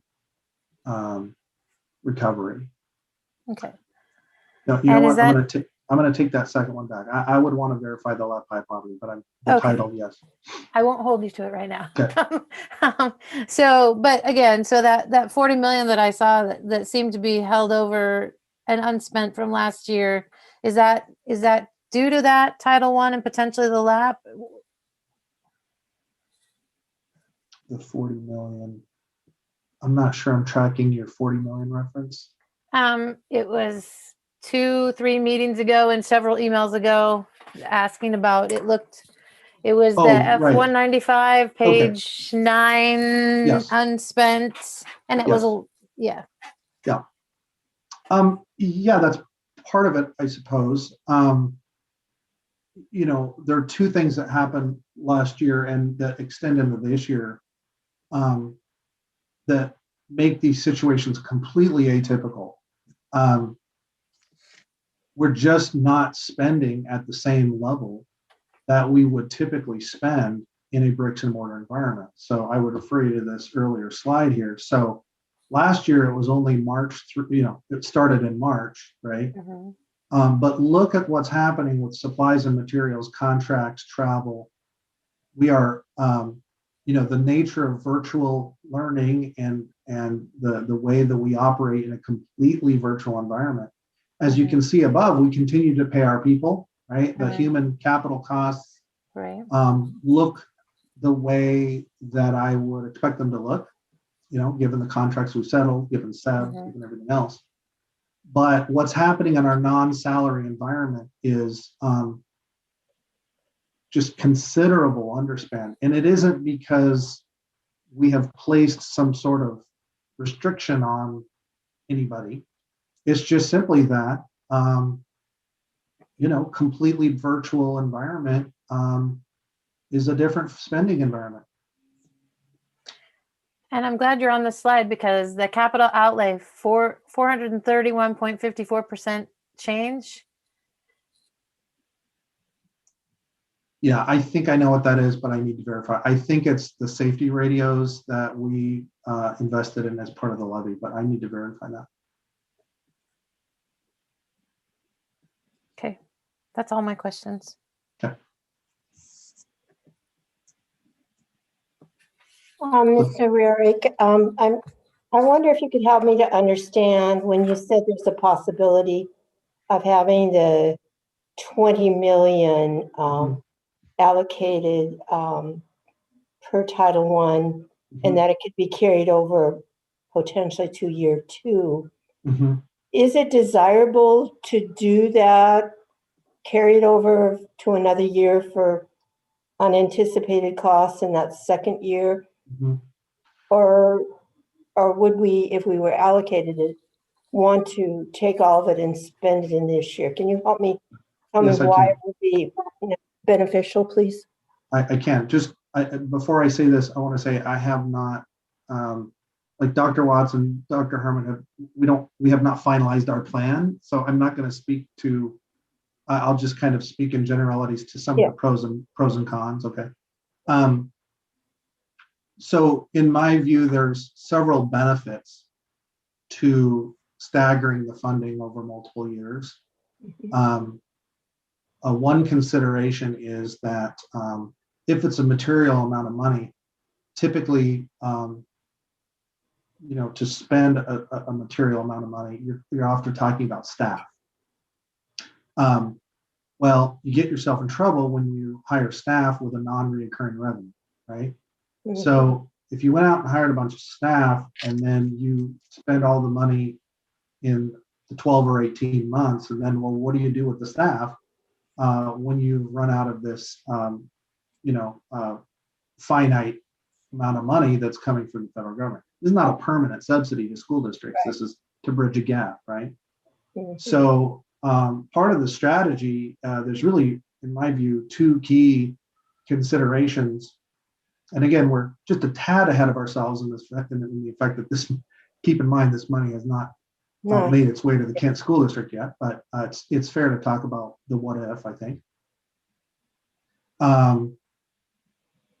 Is that you would want to avoid the cliff, create a situation, A, where you're having the biggest impact on students and you're hitting you're aligned with the strategic blueprint and you are aligned with the stated goals of the CARES Act, which very heavily emphasizes learning loss, transition, kind of normalizing to bricks and mortar instruction. So those would be the appropriate themes to hit. And so I would think student outcomes and student achievement are the number one priority. And then the number two priority is, how do you do that without creating a fiscal cliff at the end of it, and create programs that you can sustain. You don't want to get in a situation where you hire a bunch of people and then say, well, I'm sorry, your funding ran out. So, we're not going to be able to. So there's some real strategy and nuance to doing this well. A lot of people, history tells us that sometimes when the federal government comes in or a philanthropic organization comes in with a large amount of funding, there's ways of doing that not well, where when you're on the other end of it, it doesn't go so well. And so we're trying to plan ahead. And again, I don't want to be presumptuous that all of this will materialize in the way we've talked about, but if it does, trying to be very thoughtful over a multi-year scenario so that student impact is maximized and stability for the district and the community is maximized. So once we actually realize that, we could really develop a concrete plan on that. I hear you saying that. Correct. Thank you. Thank you, Mr. Rare. Appreciate that.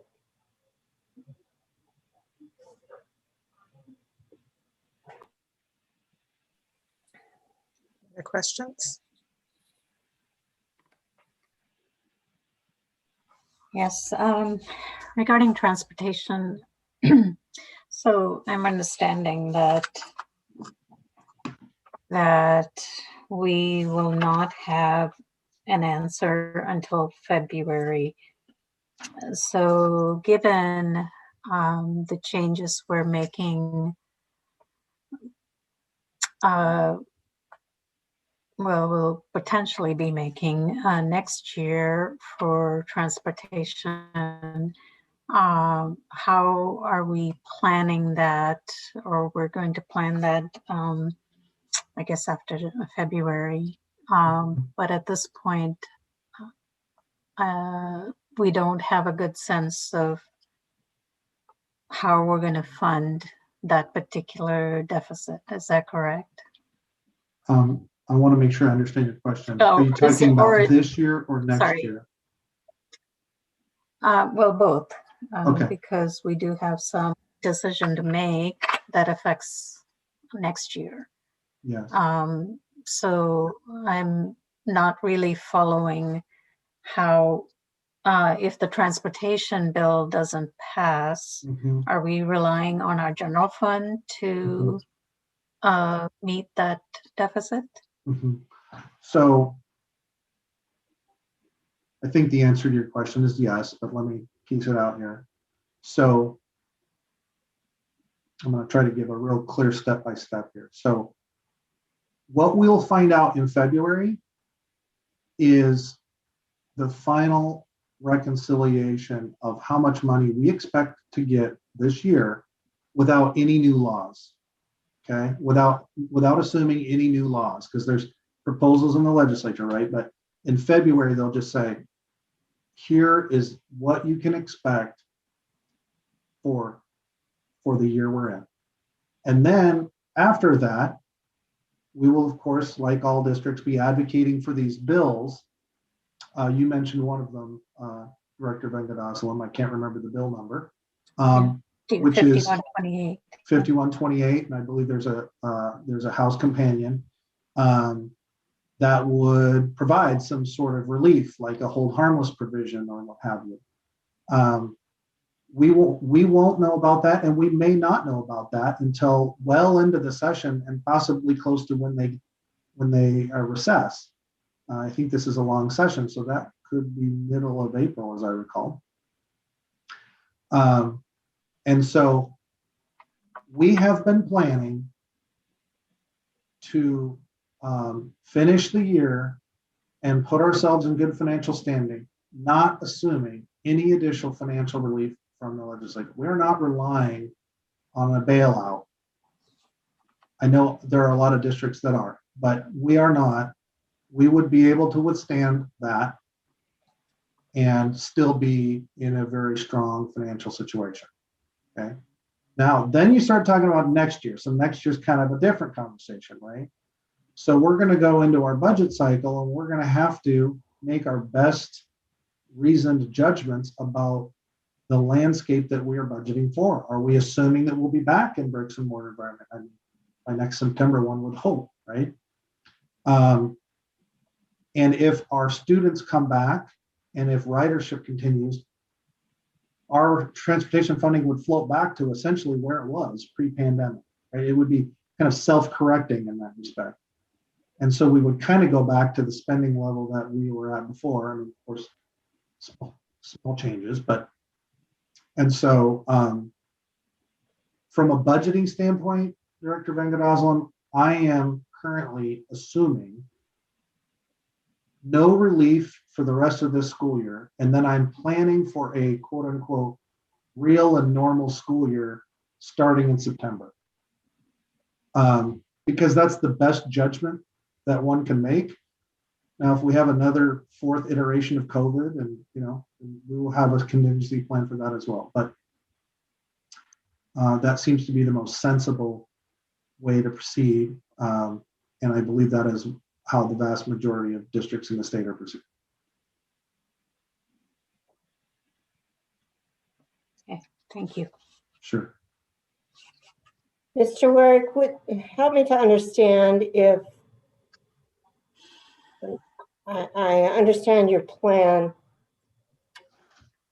and I think it's good to be very conservative, especially with all the changes going on today, but and variables that we don't have an answer to. But I'm wondering, on the bare minimum of opening 2 new schools with the transportation budgets for that, do I understand you're saying that that also could be covered in 21, 22 budgeting with what we have without any additional money?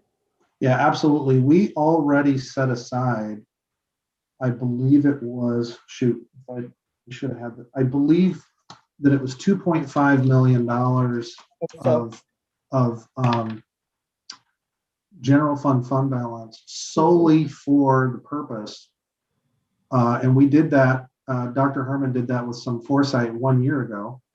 And so we've been keeping pretty good track of what we think the one-time cost of that transition would be, many of which are actually capital, but some are general fund. And we think that we're well positioned to handle whatever would be required to open the lab school and the 2.5 is actually based on the full reboundary. So I would imagine we'll be very well positioned to handle this scaled down approach.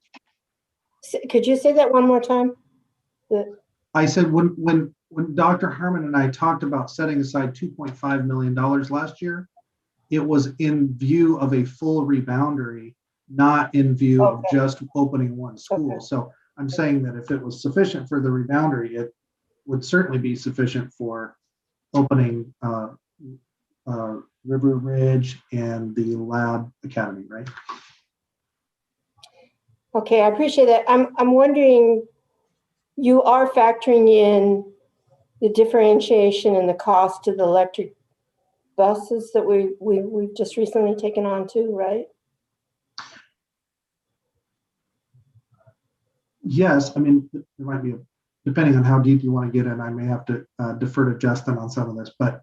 No, I don't. so we Yeah, so we pay for those electric buses, not out of the general fund. So we have a dedicated revenue source out of the what's called the transportation vehicle I fund. totally understand that, Mr. Rick. What I'm getting at is the cost to run them, the maintenance, the fuel, as you will. You Yes. factor that. Okay, Yes. that's all.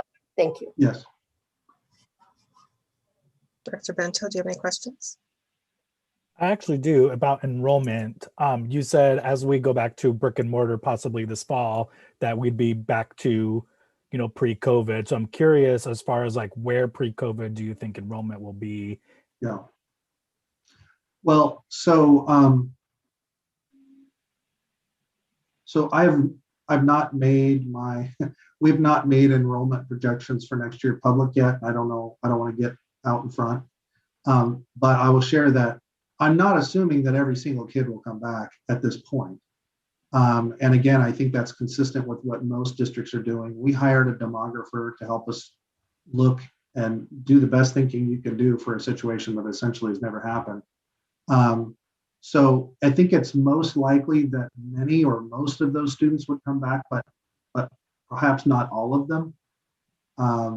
And you know, we could have a 30-minute conversation just on the underlying assumptions about that. But I am not, again, you'll see a common theme here that I'm trying to be very conservative and not rely on enrollment growth to fund a budget. So trying to be very cautious about that. Thank you so much. All right, well, I don't have any questions. I think most of them have been answered. So thank you, Mr. Rarick. My pleasure. All right. We are now on to agenda item 8.0, which are items for discussion and approval. And agenda item number 1 are the school improvement plans acceptance. Is there a motion? Make a motion, we accept 8.01 school improvement plans, acceptance. No, sorry, not approve, acceptance. I second. Okay, it has been moved and seconded. Is there any discussion? I just want to thank the principals who came and spoke earlier and shared a lot of insight. And I'm going to take Principal Johnson up and call her and go visit her school remotely, I'm sure, for now. I do have a question. It's probably a larger question because all these school improvement plans, as I look at them, they feed off our strategic plan. And one of the requirements of our strategic plan is that we have community involvement. And we haven't had any community involvement since, I think, the 2018-19 school year. And I know we are in COVID times, but we've managed to meet a lot. So I'm just wondering why we haven't had any community involvement, since everything we do rolls from the strategic plan into these school improvement plans. So that's my question. So can you clarify a little bit? Are you talking about community involvement with each school's SIP plan, or are you talking about where are you asking? I'm talking about overarching. Our strategic plan has a requirement that we engage the community in the fall, and then there's a presentation to the board in the spring to make any adjustments to the strategic plan. So I'm just questioning why for the past 3 falls out of a 5-year plan, we haven't had that happen. So I can, Director Daniels, I can address that. So the strategic plan is different than a school improvement plan.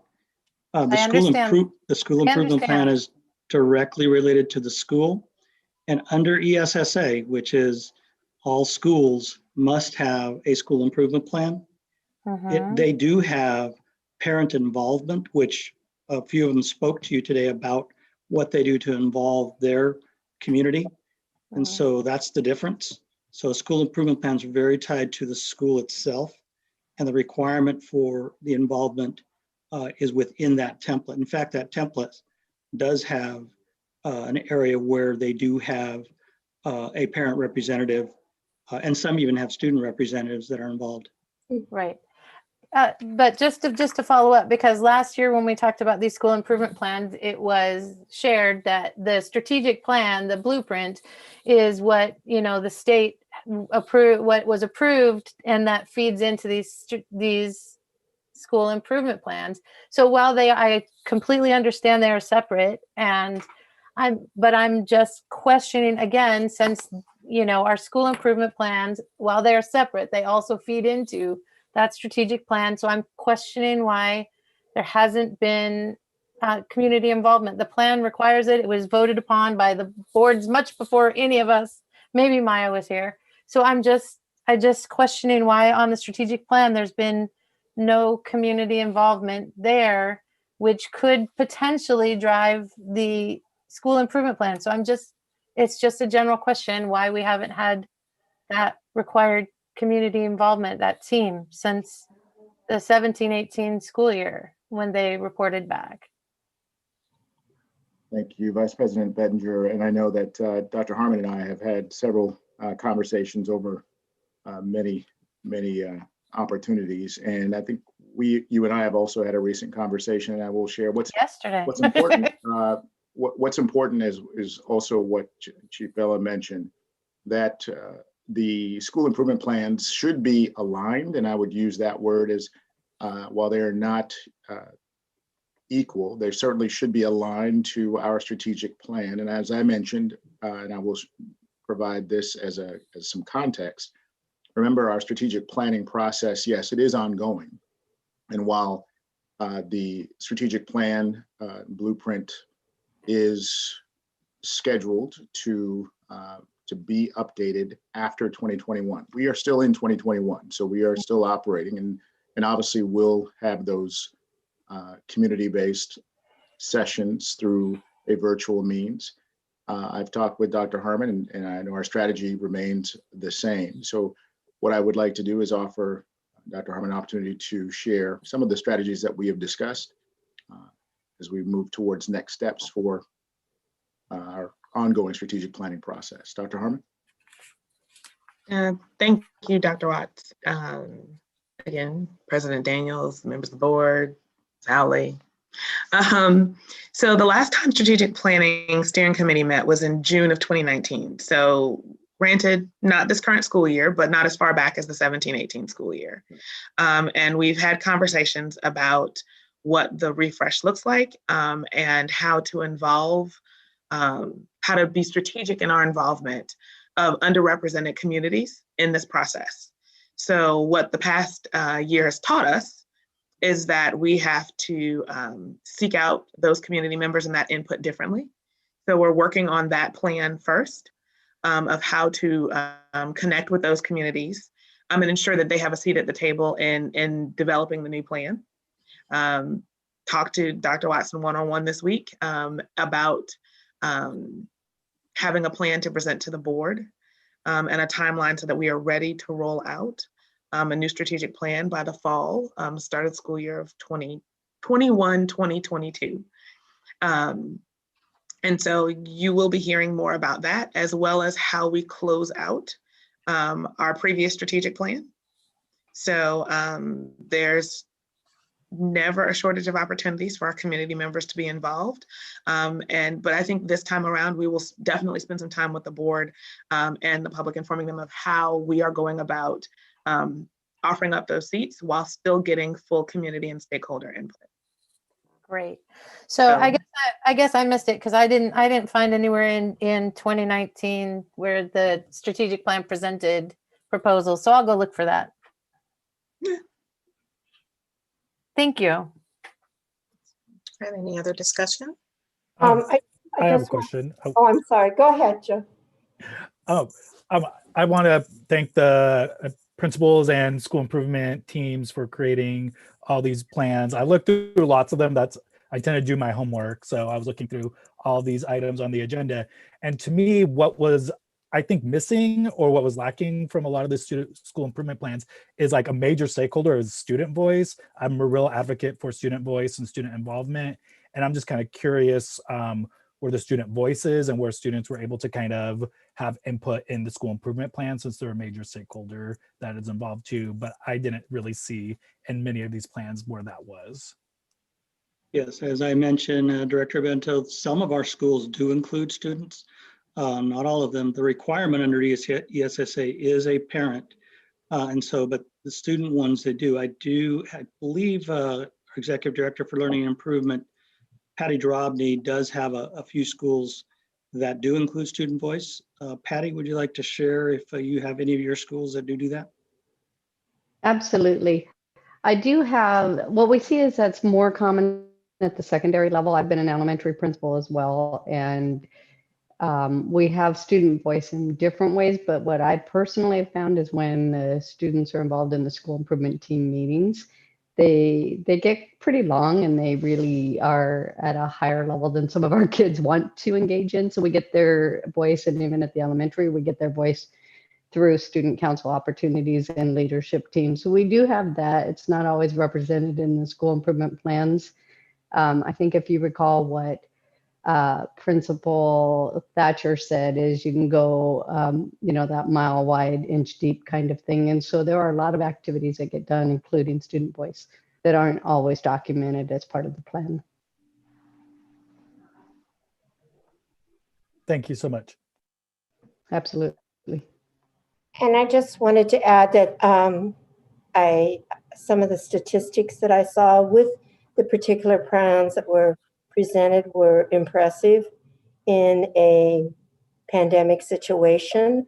And I just wanted to echo that I think the intentional effort that we're making on social and emotional learning, those wraparound things that, you can't probably pinpoint on a test or something, but they can make it different on how the person does actually get that test completed or whatever.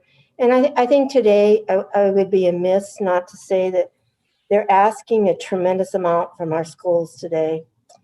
And we're trying our best to meet those challenges. So the funding model, I would if I could put my hat on as an advocate, I'd like to see the whole funding model for schools change. But I appreciate all the work that was done on those and presented today. So thank you.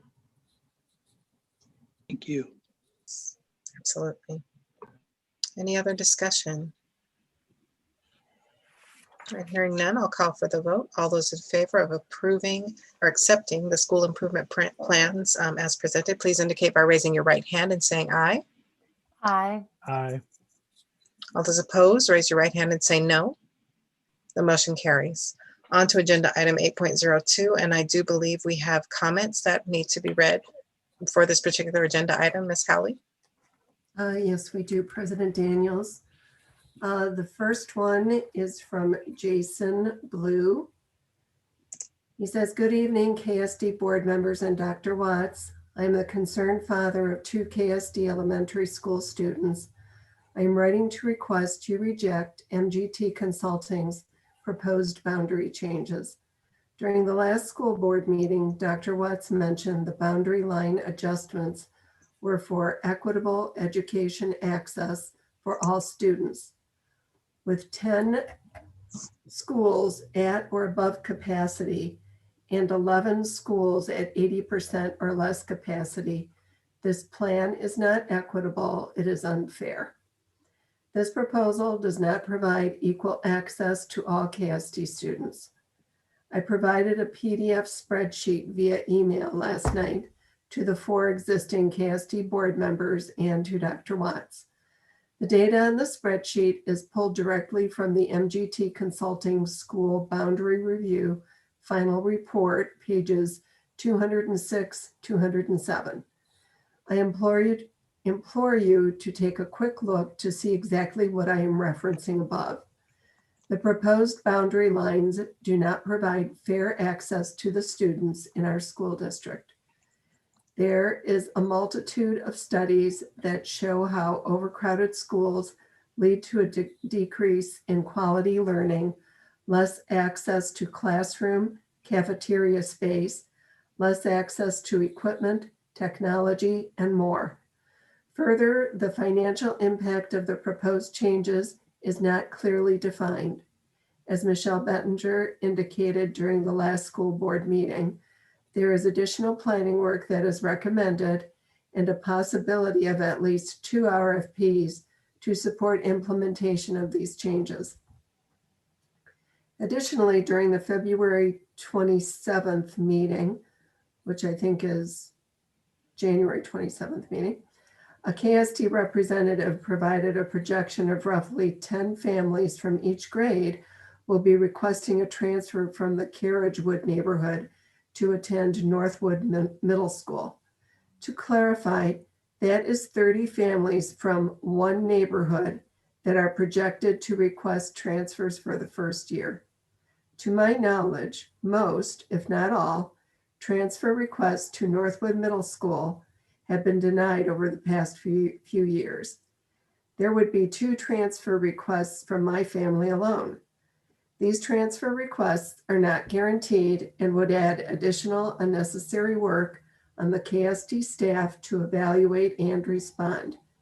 This would also place further burden on the families to maintain and monitor dates for these requests, as well as provide transportation to and from this closer school. Most parents have jobs, duties that would make transportation difficult, if not impossible, to support. Transfers are not a reasonable solution to mitigate this boundary line oversight. The boundary line from this proposal needs to be adjusted.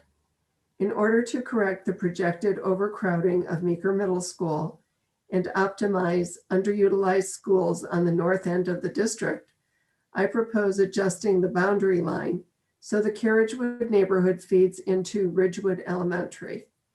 Ridgewood Elementary feeds Northwood Middle School.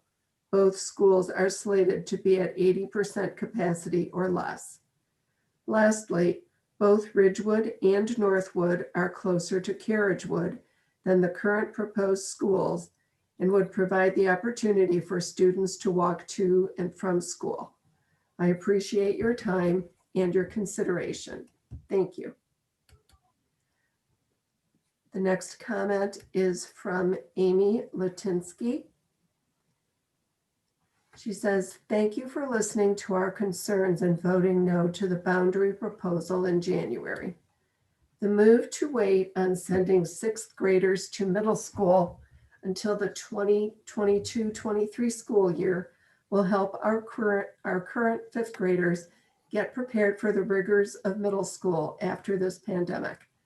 There are other components of the revised proposal that continue to be of concern for me as a parent of 2 children attending the Carriage Crest School, which will be impacted by the 2022-23 school year proposals.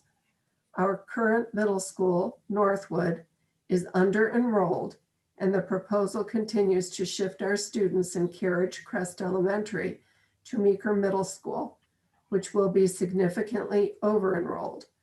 This provides many additional challenges to the children in our neighborhood who will now travel further to attend an overcrowded school, causing more limited access to before and after school programs and discontinuation of the dual language program at Carriage Crest a year early for those currently in the program, in parentheses, who are not able to arrange their own transportation to the other middle school that offers it. It is not a good use of school resources to underutilize one school, Northwood, while burdening another school, Meeker, with a large portion of its students. I'm a mom who knows that when I take one grocery bag that has a lot of extra room and transfer some of its produce to an already overly full bag, that swollen bag is going to burst and spill on my way out the door. It makes a big and embarrassing mess all over the grocery store floor. I know to balance the load in the bags. The basic matter of distribution is easily resolved by not taking students out of the school they already attend, Northwood, which has plenty of room for them. I appreciate the concern with keeping Carriagewood students in with their Carriage Crest cohort to attend Meeker, but this does not outweigh the issue of overcrowding and distance for me.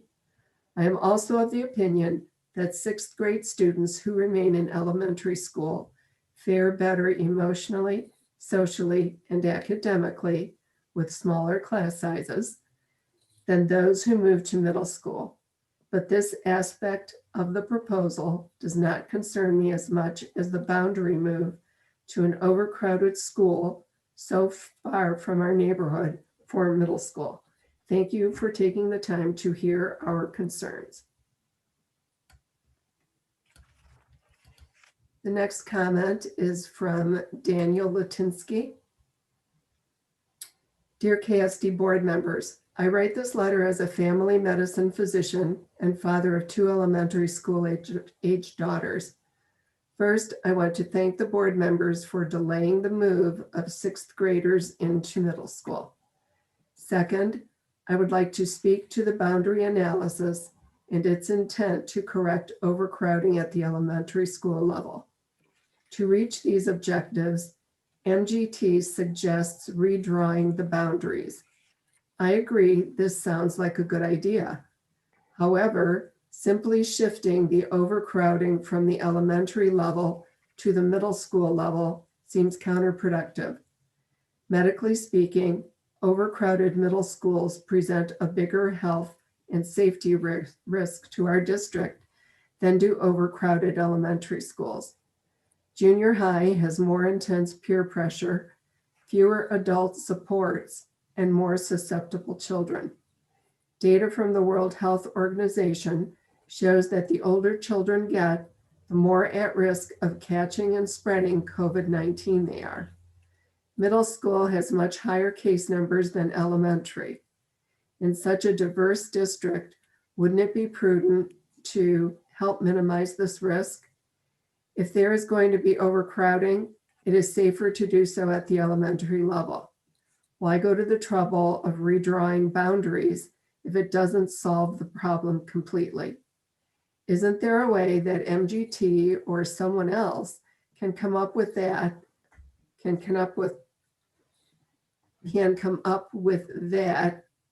makes it so none of the schools are overcrowded? And if not, doesn't that imply that more capacity is needed? Simply moving chairs around doesn't increase the number of people that can sit down. Please ask MGT to go back to the drawing board and come up with a solution that is actually a solution. I ask you to vote no on the current boundary redrawing proposal. Thank you very much for your time and consideration. Sincerely, Dr. Daniel Latinsky. The next comment is from Christy Loganbill. It reads, to the KSD board members and KSD staff. This is regarding the upcoming revote of the boundary proposal. I currently live in the Carriagewood neighborhood and my kids attend Carriage Crest as a 5th grader and kindergartner. I'm very surprised and concerned that the KSD staff is once again trying to push through a boundary proposal that at the last meeting the board did not vote to pass due to issues and concerns with unanswered questions. I see that the KSD wants to adjust KSD boundaries as recommended by MGT in the final report to divide the district into 4 distinct feeder patterns, strands, and balance enrollment for the 2022-2023 school year. What updates or changes have been made since the last proposal? Were the financial and budget concerns answered? Were the overcapacity issues addressed and the boundaries to some neighborhoods or schools revised? I also see they now want to move 6th grade to middle school in 2022-23.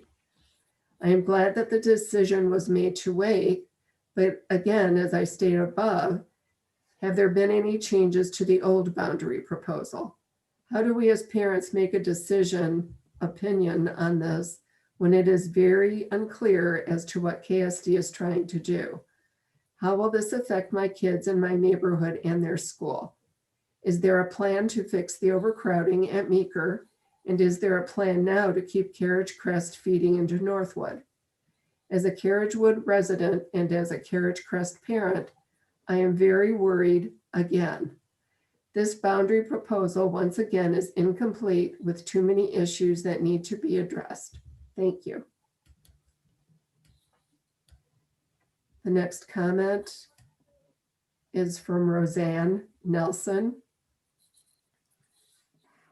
Dear KSD School Board, thank you KSD Board for listening to our concerns regarding this boundary proposal. Your willingness to listen and hear from parents has been very much appreciated. However, as far as we can tell, there is no change to the Carriagewood neighborhood continuing to Northwood Middle School rather than to the Meeker. We are baffled that KSD's push to move our children to Meeker would lead to the most overcapacity school in the entire Kent School District. We are pointing out a very obvious matter that can be adjusted to improve the proposal. No matter how many times we have expressed our concerns about this, it seems to be ignored by KSD leadership and the East Coast proposal firm, MGT. Adjusting the boundary to allow Carriagewood families to attend Northwood Middle School would increase equity for our children and families while repositioning both Northwood and Meeker's enrollments in the best way possible. Problem solved.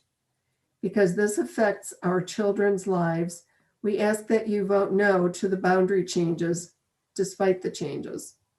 Our children look forward to attending a school that is nearby in which their older siblings have already attended. Putting them on a bus to a school much further away is not equitable for our families and is especially unjust when considering projected overcapacity at Meeker. We are the strongest advocates for our children, and this is why you continue to hear our voices.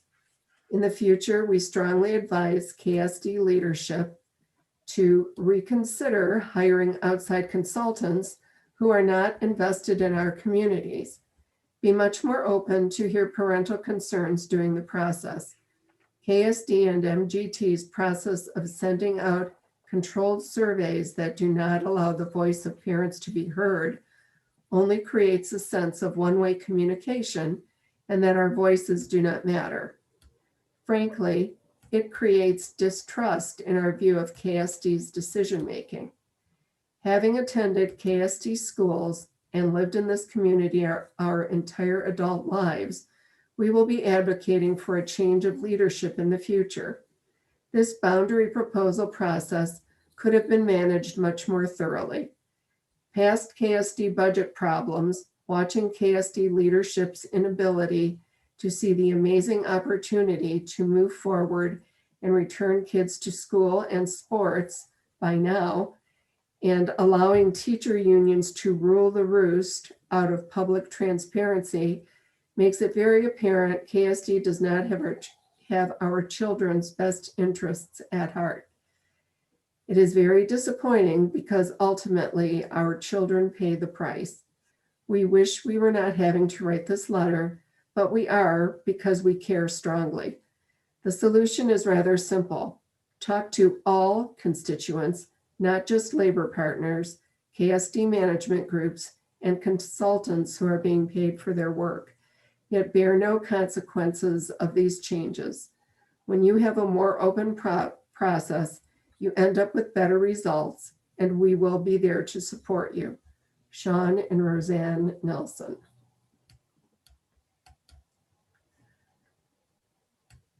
The next comment is from Kevin Tom.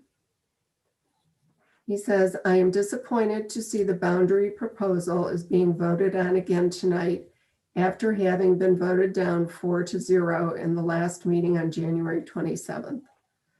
All the same questions remain unanswered.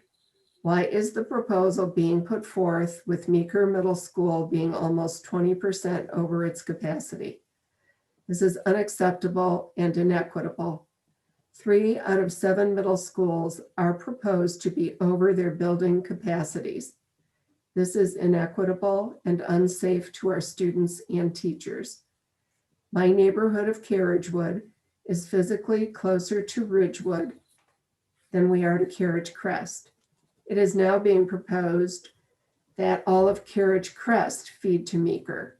What is the reasoning behind not adjusting the elementary boundary back? This would help relieve the middle school overcrowding. With sixth graders moving up to middle school, there is room in both Ridgewood and Fairwood. Why is this not being modified? All of Carriage Crest has always fed into Northwood, except for one neighborhood, Boulevard Lane. It's always been like this. It's inequitable to now force the entire Carriage Crest school into Meeker to be over capacity by 150 kids. It makes more sense to feed all of Carriage Crest into Northwood, since it is proposed to be 200 kids under capacity. This would balance the numbers to be more equitable to both of those middle schools. It's been suggested we can put in a transfer. How does it make sense to change our boundary school to an overcrowded school and then suggest we request a transfer to a school with room? This makes zero sense. I've been asking questions, but all I receive are emails saying, "Thank you for your concerns." No answers, no explanations, no two-way communication. I am very concerned with all of this being rushed through with no two-way communication and in the middle of a pandemic. Why is there no KSD Citizens Boundary Committee? This has always been done with past boundary adjustments. Why is this being forced through in a rush without any of the financial implications being presented to the board and the community? Please do not accept this ill thought out proposal without sitting back down and making modifications to even out the enrollment at all middle and high schools. This is the only equitable way to move forward. Please do not just accept what was presented. It is incomplete and not well thought out. There are so many issues that need to be resolved before moving forward. Please vote no on this proposal. All it does is shift overcrowding from elementary to middle schools. Please modify elementary boundaries to adjust enrollments at middle school. Thank you for your consideration. The next comment is from Nancy Tom. And she says, I am very disappointed to see the exact boundary proposal was resubmitted by KSD management for a vote tonight after it was voted down 4-0 in the last meeting on January 27th. Nothing has changed. All the same questions remain unanswered. The overcrowded schools are still overcrowded. No modifications were made to balance out the overcrowding that is being proposed at 3 out of 7 of the middle schools. I was excited to watch the interviews for the board opening and to see a great candidate was added to the board. Welcome, Director Bento. Thank you for your commitment to our community. I am very disappointed to see that KSD has placed this boundary vote on him for the same night he is being sworn in. Really? I find this is so disrespectful to put him in this position. He spoke of wanting to engage with the community to help guide his decisions, but he's being denied that opportunity by putting this for a vote tonight before he's even been issued a district email address. This is no way to welcome him to the board. Why not vote on the first half that involves the new elementary school today and push the remaining part out to the meeting in March? What is the rush when it's not going into effect until the following school year? Why are you trying to force a decision when no financial information has been submitted? How much will it cost to add programs in all of the feeder patterns? How much more will it cost to renovate the old Sequoia and then to staff it for the new school? How much will KSD receive from the state for the upcoming year? Don't forget, we are in the middle of a pandemic that is very costly. Where will the funding come for all these massive changes? How many kids will KSD lose to online or various other private schools? Do we even have a good projection on how many kids will be enrolled? Do you not understand making all these massive changes have a big price tag and no one has supplied a cost analysis for any of it? How could a wise decision even be made without knowing the short-term and long-term financial ramifications? I urge the board to once again vote this ill-planned proposal down. Go back to the drawing board and make modifications to actually fix the overcrowding instead of just shifting it from elementary to middle schools. I urge Director Bento to abstain or to vote no until he has the opportunity to converse with the community. Thank you, Kent School Board, for your time and commitment to our community. The last comment is from Shuying Zhu. Dear board members, I first want to thank you all for taking the time to meet with our Carriagewood neighborhood parents and taking our concerns seriously. When you work on adjusting boundaries as recommended by MGT, please note that overcrowded classrooms in Meeker are preventable if the children in the Carriagewood neighborhood stay with Northwood, which is walkable and bikeable from our neighborhood. Thank you. That is the end of the public comments. Thank you, Ms. Howley. I will ask for a motion.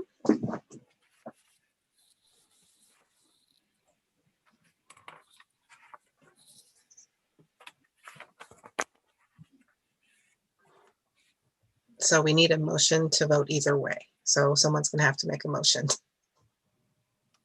Okay. I make a motion that we approve the boundary analysis final report recommendations. I second. Thank you. Now, is there discussion? Lots. I'll go back to January 27th. And I sent this via email, and I talked to Dr. Watts yesterday quite extensively about my questions. So I'm hoping I have some answers. To start things off, the capacity tables for elementary don't match our capital facilities plan capacity tables. And so I'm trying to understand that. And I'm not counting portables in the mix. They just, the elementary school capacity doesn't match between the MGT plan and proposal and our capital facilities plan. Our capital facilities plan shows that we have more capacity than what the MGT final boundary analysis shows. Yeah, thank you for that question, Director Bettinger. And I believe you mentioned fixed seats the last question, if I can recall back then. Right. I have a Dave Buzzard that can help. He gave an answer the last time, but I'll have him explain a little bit more. Dave? Thank you, Iz. President Daniels, members of the board, Dr. Watts, Ms. Howley, thank you. Yes, Director Benninger, I'll go back to your question on January 27th. You had reviewed the capital facilities plan in the last financial report. Then yes, I'm right? Just talking about seated capacity. I understand. We just had a discussion about the enrollment, so I understand that now. So my question is specifically to capacity. Our capital facility plans shows that we have more permanent seats, not portables, than what the capacity shows in the.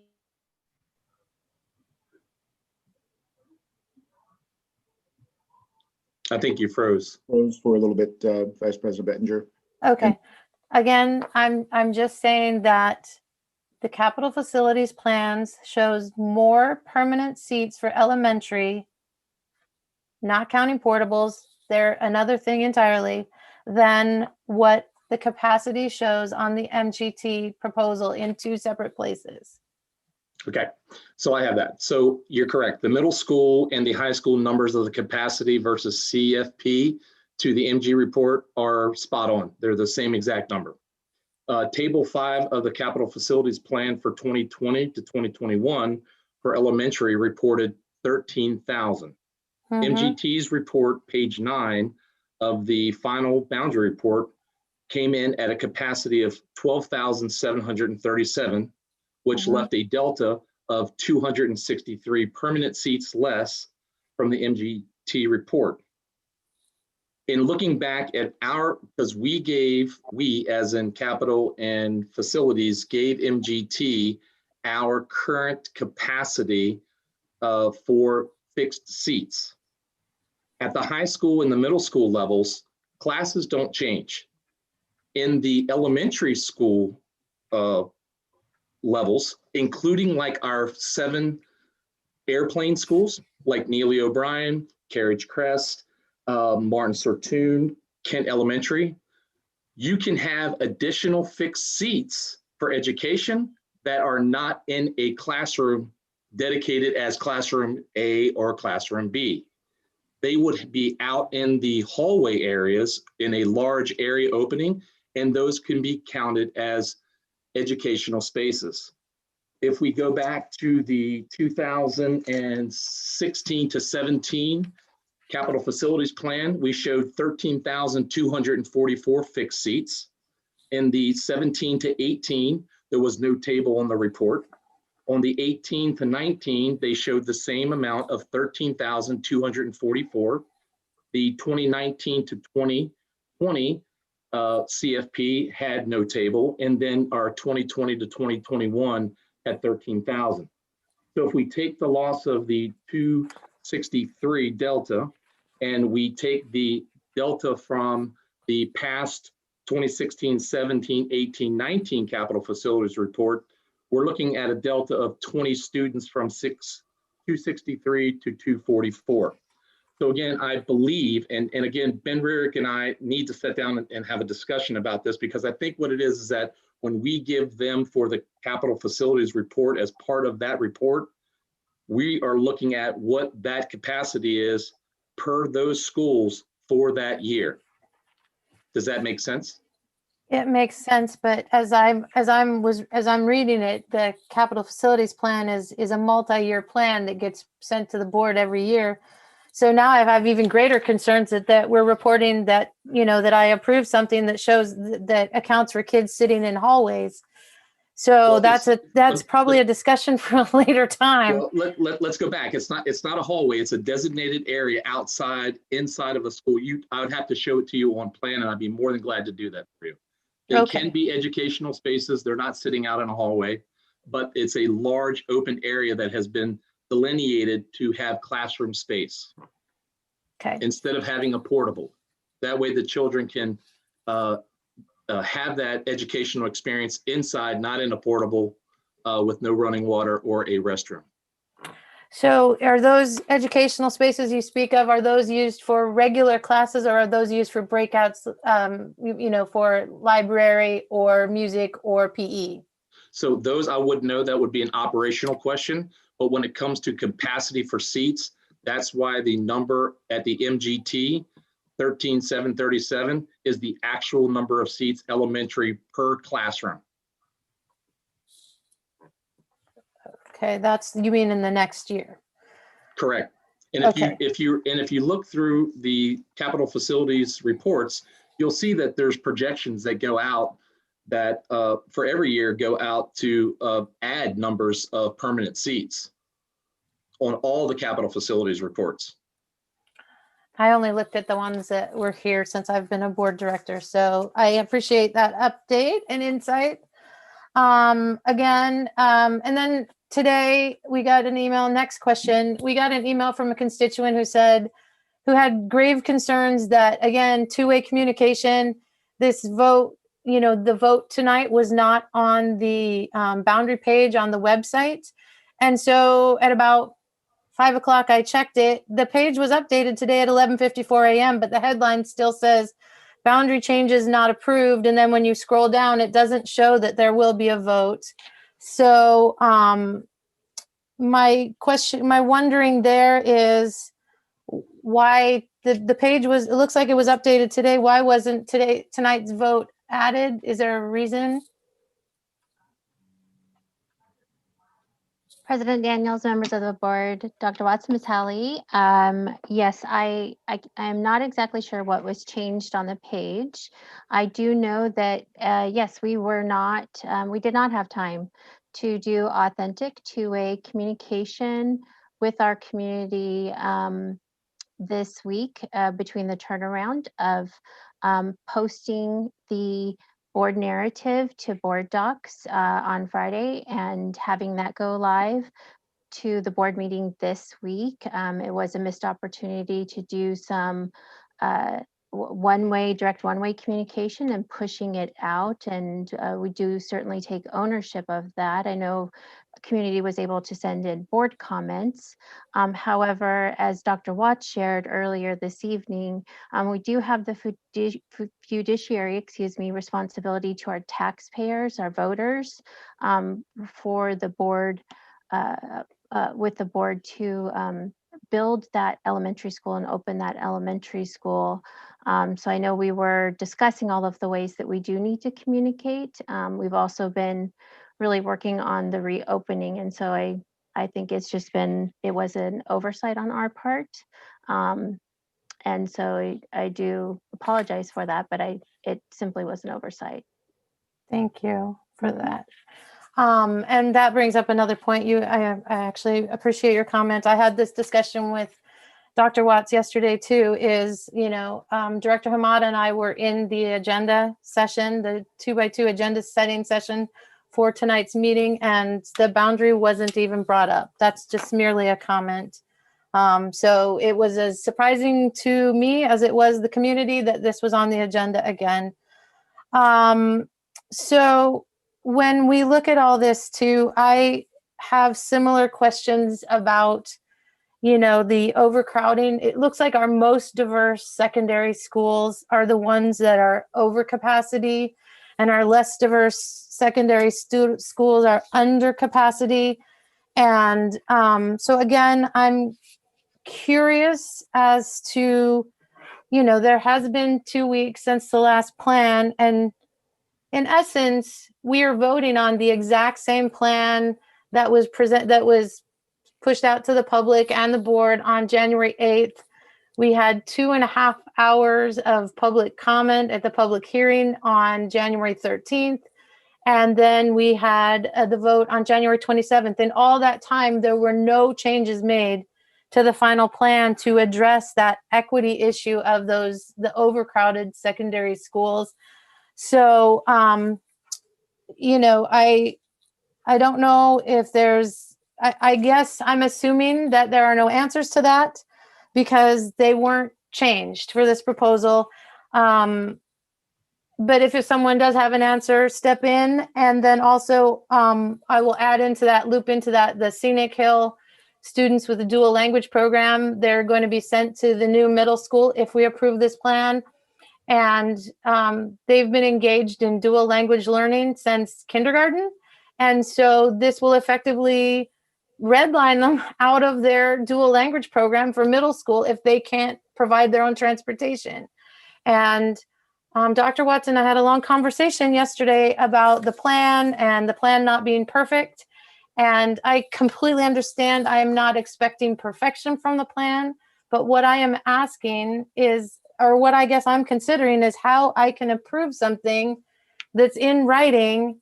And there's been no acknowledgement about the under and over enrollment. Of the over and under enrollment of our schools, secondary schools. So if someone wants to speak to that, I would really appreciate it. I'll begin, Vice President Benjer. Certainly thank you for the opportunity to once again speak to this ongoing planning opportunity. We talked about the distinction between our plan and that this is a planning process. I will go back to a comment that I heard you make earlier, and I didn't want to interrupt, but The assumption that I heard was that there was a willful attempt to not share information with the board. And I will share with you that was not the case. I wish I could say we could work even faster than we have been over the last week. And these conversations have taken much of our daily schedule in meeting, pre-planning, re-engaging, following up, checking our data, and making sure that we have the information that we need. And I think I shared with each board member individually, and I wanted to make sure that you understood. And if we need to continue to do that, that's what's most important. One is that while the plan may seem to be identical, the notion of planning and the time frame, because we do understand and recognize hearing from our community members, whether it be through public comment this evening or our last board meeting or emails or phone calls or communication in whatever fashion that may be. Two-way communication is our focus and it should be meaningful. That's why it takes a little bit longer. But I also want you to know that we're listening. And what we heard from our original conversation was that our, and I use this term affectionately, the full meal deal plan that, more importantly, the timing that we were planning to implement was swift. And we understood the challenges that were associated, the concerns that were expressed. And so our conversation then led to, first of all, what is our why? And the why has not changed. We understand the needs of our school district, a reboundary process that has not been completed in this format in terms of a comprehensive district-wide reboundary and for the purposes that were discussed. And to make sure that at the very least, and this could be an option for us this evening, that to share the plan was not a full 1 year, full single option, one fell swoop plan. It was now placed in two separate opportunities. And that first 3 bulleted point section was viewed as what could be done first, 21-22. The second, what could be done after additional public conversation, two-way meaningful discussion with our communities, and then to move towards the second phase of that plan when and if the opportunity presented itself. Obviously, our goal would be sooner rather than later. That included 6th grade movement to middle school. We know that there are many moving parts. And we said that this is our next best option, not to simply bring it back in the same vein, but to bring it back with the understanding that we know this needs to be done. We want to give it as much time and opportunity to do it well. Also understanding that, as Melissa mentioned, and we've all discussed, we do have some responsibilities that would require us to move at a pace that perhaps may be uncomfortable for some, but we do want to give it enough time to make sure that process can be done and done well. That's why we brought it back in this different format. Thank you. And to that end, to being responsible to our taxpayers, how are we going to pay to turn Kent Lake into a magnet school? What is the cost analysis on upgrading the old Sequoia Middle School to make sure it's ready in the 22-23 school year to accommodate a full complement of middle school students? How are we going to, I haven't seen, I don't even have any, we haven't had any cost proposals other than from transportation. I'm trying to understand what it's going to cost for the extra staffing. I'm trying to understand, I have no concept of what how we are going to account for these costs. And I just listened to a budget proposal and I heard lots of uncertainty about our plan. And so I'm in an effort to make sure that I am a good steward of the taxpayers' money. I am trying to understand why we haven't gotten any cost analysis so we can make an informed decision and understand what this is going to cost. It wasn't that long ago we were $7 million in debt.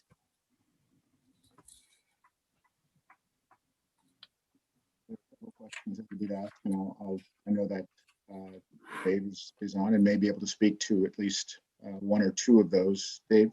Thank you, Dr. Watts. Yes, I did want to make sure that the information was provided to the board back on the 27th, I believe. I want to make sure that all of the provisions to bring the KPA, KMVA current building to become a middle school can happen through levy dollars. And I want to make sure that that's the improvements for placing new windows, getting new boilers, some carpet replacement. But I want to reiterate to the board one more time that that building has been a functioning school since the non-conception of Sequoia Middle School and the conception of KPA. So even though there have only been 500 to 700 students in that building, we have done the analysis that says that conservatively, we can place 850 students in there, and relatively, we can put 1,000. I'd be more than welcome to walk with the board at any point in time, each educational space at the current KPA, KMVA. I can definitely show you that I believe that the only thing that has left that facility is the metal shop. And metal shop is not being used at our current other middle schools concerning like Northwood and Cedar Heights. So I just want to reiterate to the board one more time, that building come September 1st can be utilized for a middle school to be opened. And what are the additional staffing costs? Our staffing costs are increased this year, I see. So what are the additional proposed staffing costs for next year and then the year beyond? I will let Dr. Behringer take care of that. So Vice President Behringer, I believe I responded to those questions in a previous email. But as we're thinking about the additional cost to the middle school, if we were to move sixth graders up, we have, since we are not adding students necessarily to the overall student enrollment, we have the staff in district that would be able to move to that school as we're adjusting boundaries. So if we're looking at 22-23 and we're adjusting boundaries throughout the district to create strand alignment, there will be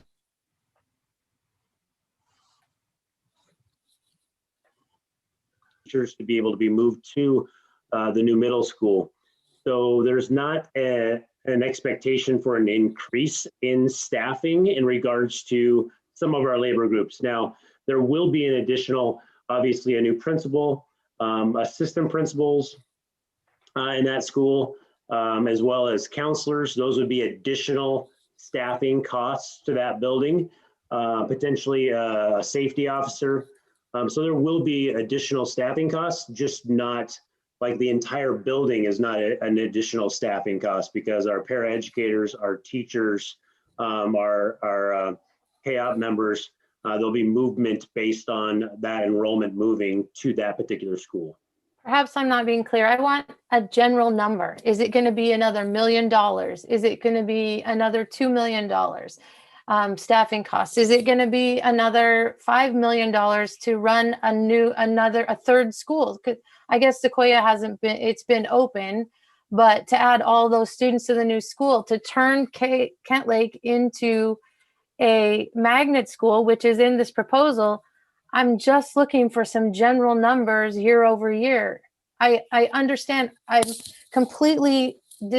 paid attention to what you said.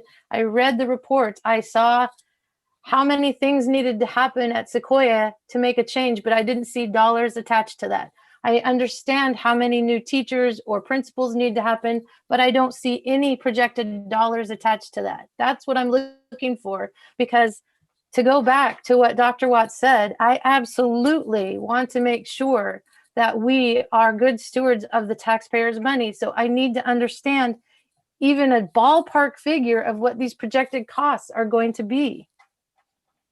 So I don't have those figures in front of me right now. I do want to add that those numbers can be the middle school would not be opening until 22-23.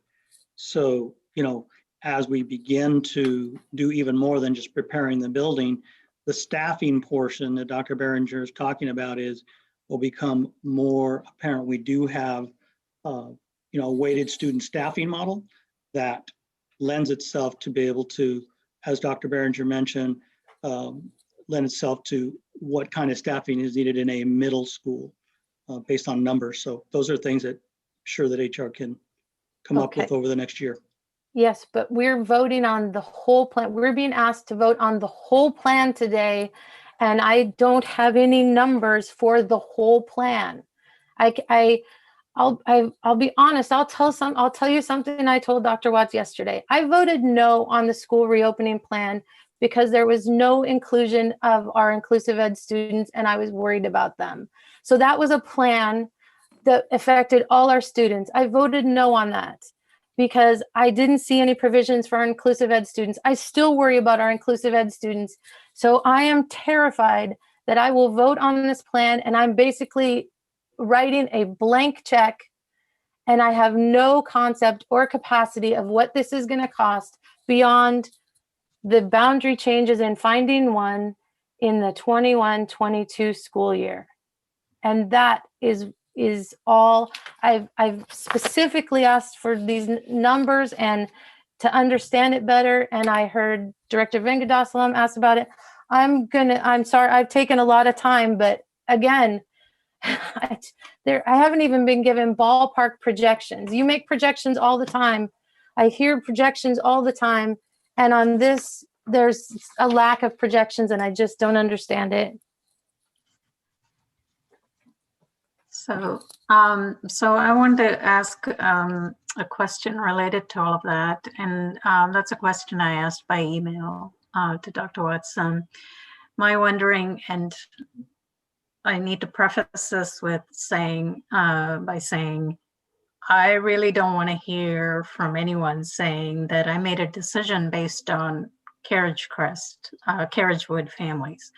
I clearly said at the last board meeting that my concerns are budgetary in nature. I don't really have a good sense either of how we're going to, one, transportation, we're not going to know that until the legislature convenes. And we talked about that a couple of times. Dr. Watts, with you as well, I've talked about transportation concerns and programmatic changes, which I know another board member has said, well, that would be in the next budget and we could work through that. But there are structural changes that need to happen now. And so my wondering with this new proposal, and I don't feel like I was informed either until I looked at the agenda, that this is on the agenda. And I understand that, things go up at the last minute. But I did try to make a phone call to find out why we have that item number 3 for the 22-23 school year to adjust the KSD boundaries in there. So I guess my wondering is, given what Executive Director Larmy has said about our constituents and honoring our word, how do we, not honoring our word, but honoring our commitments. What would happen if we had the first 3 for 2021-22 school year? But why do we need to have that number 3 item there approved? Why could we not just approve that first section and even begin implementation of equitable programming? That's what we asked for with the dual language. And then it says adjust elementary school enrollment by moving 6th grade in 22-23. So why do we need to approve in a MGT final report when we're saying that the balance, we're going to be balancing the enrollment or at least that's what I'm reading. It's saying district into 4 distinct feeder pattern strands and balance enrollment.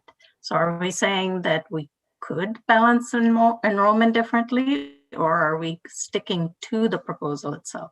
So I need some clarity on that number 3, because I do feel like we're voting for what was presented, and I don't feel like we have enough answers budgetarily. Thank you, Dr. Vengadaslam. And Dave, if you could share just a little bit of a follow-up to Director Vengadaslam's question, please. So on the budget side, and I think that's what you're asking for numbers for the conversion of KPA. That's one example of that. Is that so? Yeah. Those. Go ahead. It may be more specific, but those levy I can provide to the board the dollar amount of what those levy projects are and what was considered to be done there. I can definitely give those to the board for sure. I guess I'm still trying to understand, why do we need to have that particular line there? What are we approving? Do we need that in order to move forward on 2021, 2022 items? Do we need to approve the entire MGT proposal to move forward? That's my question. Let me see if I can help with that, Director Vengadaslam. So from the beginning, the goal that our boundary analysis was looking for is balancing enrollment. And we talked about how, as part of that, the 6th grade moving to middle school was part of that. We also, in the previous report, mentioned what's there in the 21-22 school year is opening of River Ridge Elementary School. So all of that was intertwined together. And so what we heard from the board and our audience the last meeting was the timing was not right for 6th grade. We heard that clearly. Right. We also heard that the program piece was one that was uncertain. That's why you see examining in the first year the program equity and continuum of services. You don't see any beginning of implementation for programs until the 2nd year, which is 22-23. So we tried to split up what we heard from the board in terms of concerns into 2 parts. It would be the board's privy to split that up, how the board would decide on. However, I wanted to share that it was a part of the whole piece in balancing enrollment, including those feeder patterns.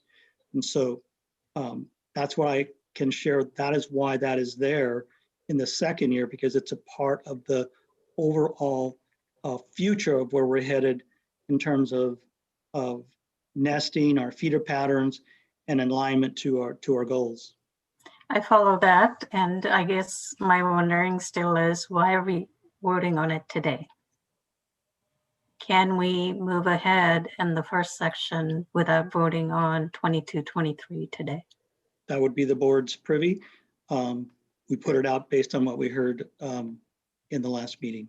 No, I appreciate that. And Director Vengadaslam, thank you for that question. And Israel, thank you for the follow-up. I'm going to say 2 comments. One is that I believe we can also provide additional information from a budgetary standpoint this evening as well. And remember what we did say, that this plan, based on the conversations that I know I had and heard from, and our team heard from our board, and we respect the recommendation and decision. What we also heard was that if we were thinking about making this plan become a reality, that there is an option to consider, instead of doing all of the entire plan in 1 year's time, which seemed to be ambitious, certainly, but it certainly was not meeting to the needs of our general community. So we, as we always do, plan, do, study, act. There's no perfect plan, but we went back to the drawing board to say, if we were able to complete a 2-part process over multiple years. The first part is what we've establish the first three bullet items for 21-22 as a recommendation, and the second for 22-23.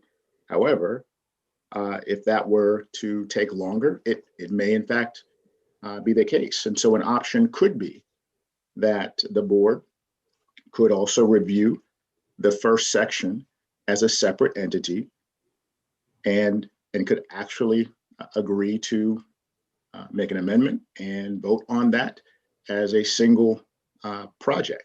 That is a possibility.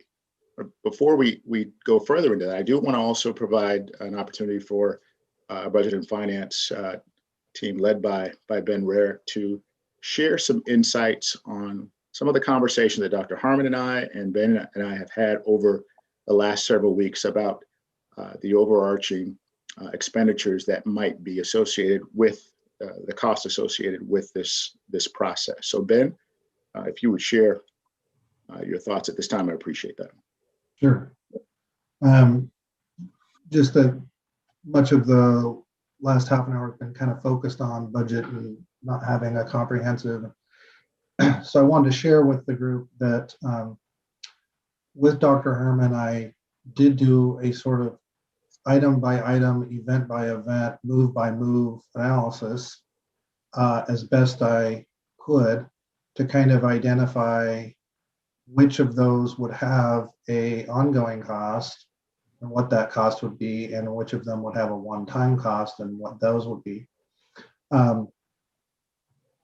And so we did that work. And I'm happy to share some of the thoughts with you, which I kind of shared in an abbreviated manner earlier. So when I was referencing the $2.5 million that was set aside, but basically I identified kind of 9 cost events, I guess you could say. And they pertained to the reboundary writ large in terms of all of the individual moves that would be associated. So I didn't just take River Ridge or just didn't take the lab. And I'm happy to kind of run through those conceptually if that is a useful use of our time. But I didn't want the meeting to conclude without at least putting on the record that we did go through that process, and want you to be aware of that. When did you go through that process? I've been working with Dr. Herman kind of intermittently. We discussed it way back when we put the reservation on the fund balance, which is quite a while ago. And then I completed some kind of rough draft analysis for her. I mean, I don't know exactly when it was, maybe a couple months ago. And it's been iterative work. And so I hesitate to interject in these conversations unsolicited, but that seems to be a key piece of information. Yeah, it's curious why that was a major concern on January 27th, and it's curious that wasn't shared on the 27th, and in the 2 weeks since the 27th, that wasn't presented to the board, even in a rough form, so we could look at it. So again, I have many questionings, and okay. So I'm going to weigh in here for just a brief moment. First of all, I want to tell you what I can support on this. And I do believe the first part of the motion is very obtainable tonight. And we can do that. I'm not going to go over all the stuff that I brought up at the last meeting. I had about 17 points that I needed addressed. I've given you copies. I put it on social media. And about 12 of those have been unanswered still. So that was a concern. But I see no reason why we have to rush within the next board meeting to go at this again. I understand the staff did a lot of work in the last board meeting, bringing up a lot of issues we had and answers. But again, I think we still have more answers, and I would like to bring the community along more with it. I'm in favor of amending this motion to just accept the first part, like Director Vendagosalin has brought up. I totally agree with that. And I don't see that we have to accept the second part of it. I think, again, I would like to see us as a board with the staff, perhaps even on a work session, before we go on and complete this as a whole issue. It's right back to square one, in my estimation, that once I make a vote on this, and the train has left the station, and I want to have a little bit more input from myself, the board, and the community as we go along with this. 12 years have gone by. I know we have to put some kids in those new schools. Well, we don't have to, but that would be the prudent thing to do. So we have to do that. So let's do that. Let's get that ironed out, and let's keep having these conversations and two-way communications and putting these numbers that are projections pretty much. Let's get a better handle on that before we go forward with that.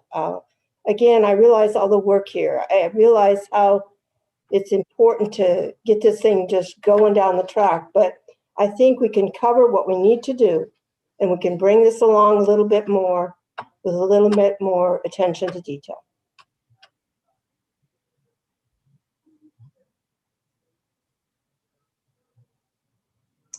Other discussion? For clarity, and this is probably a parliamentary procedure question, and so many people in this room might be able to answer it, but not me. I am only comfortable with finding one, and I'm wary about the timing and the rush. I'm hearing more, and I'm and a little thing in my ear too is the levy dollars, and this boundary wasn't part of the levy, so I'm concerned about that too. So I have a lot of questions about the whole plan and levy dollars as well. So given all this, given the rush, given the fact that Director Bento was just sworn in tonight and hasn't been working with this since August, I would feel most comfortable if we just rejected this 8.01 agenda item. I think it's 8.01 or 8.02, and then make a new motion that just accepts the finding one. I would feel more comfortable because, again, as Director Hamada said, the train leaving the station, there's so many parts and pieces in the narrative. I would feel most comfortable just voting, against the finishing the vote on this before us, which is the whole proposal split over 2 years, and then adding a new motion to just accept finding one. Mr. Leonard, you want to weigh in on that? Yes, Vice President Bettinger, that is a perfectly acceptable way of voting on it. It takes two motions. You already have a pending question that you can vote on. If it's voted down, you can entertain an alternative afterwards. That would take two motions. You also can do an amendment. We typically haven't done amendments, but if there's a pending question, it can be an amendment can be proposed, in which there would be an immediate vote on the amendment first.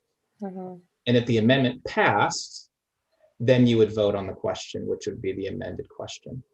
It also requires two votes. And so you could do it either way, but the method proposed by Vice President Bettinger would be acceptable using parliamentary procedure. I have a question, because I'm a parliamentary procedure nerd. Couldn't we just divide this question and just do vote on the first part and then table the second part? What would the requirement for that be?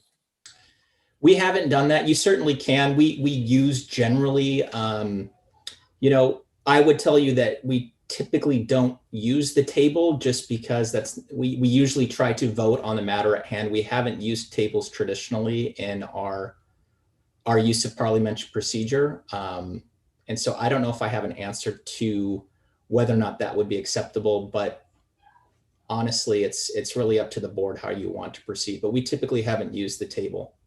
I was going to suggest the same thing, table the second part first, but. Yeah, I just think for me personally, there's so many moving parts and pieces that I would feel more comfortable just finalizing the vote on 8.02, which is the whole package, the full meal deal, spread over 2 years, and then another motion and vote to just accept the finding one. I just feel more comfortable. Well, the conversion for Phoenix Academy, I don't see, I mean, it was occupying students already. So I'm not really clear why we're so concerned about that part. And examining educational program equity, I would feel like we need to move on that if we're going to talk about dual language and those supports.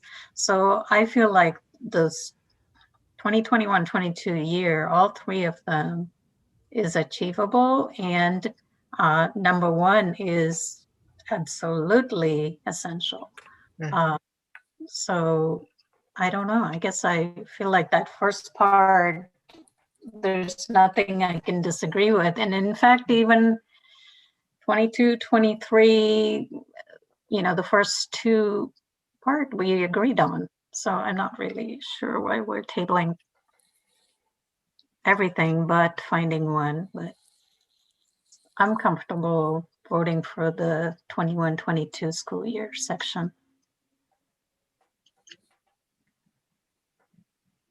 Okay.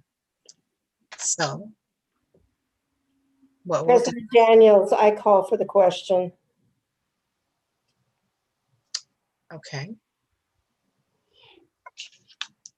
So help me out, Curtis, what is that? So you have a first and a second on 8.02, which is what has been recommended by the district with both parts spread over both years, is what is being called for the vote.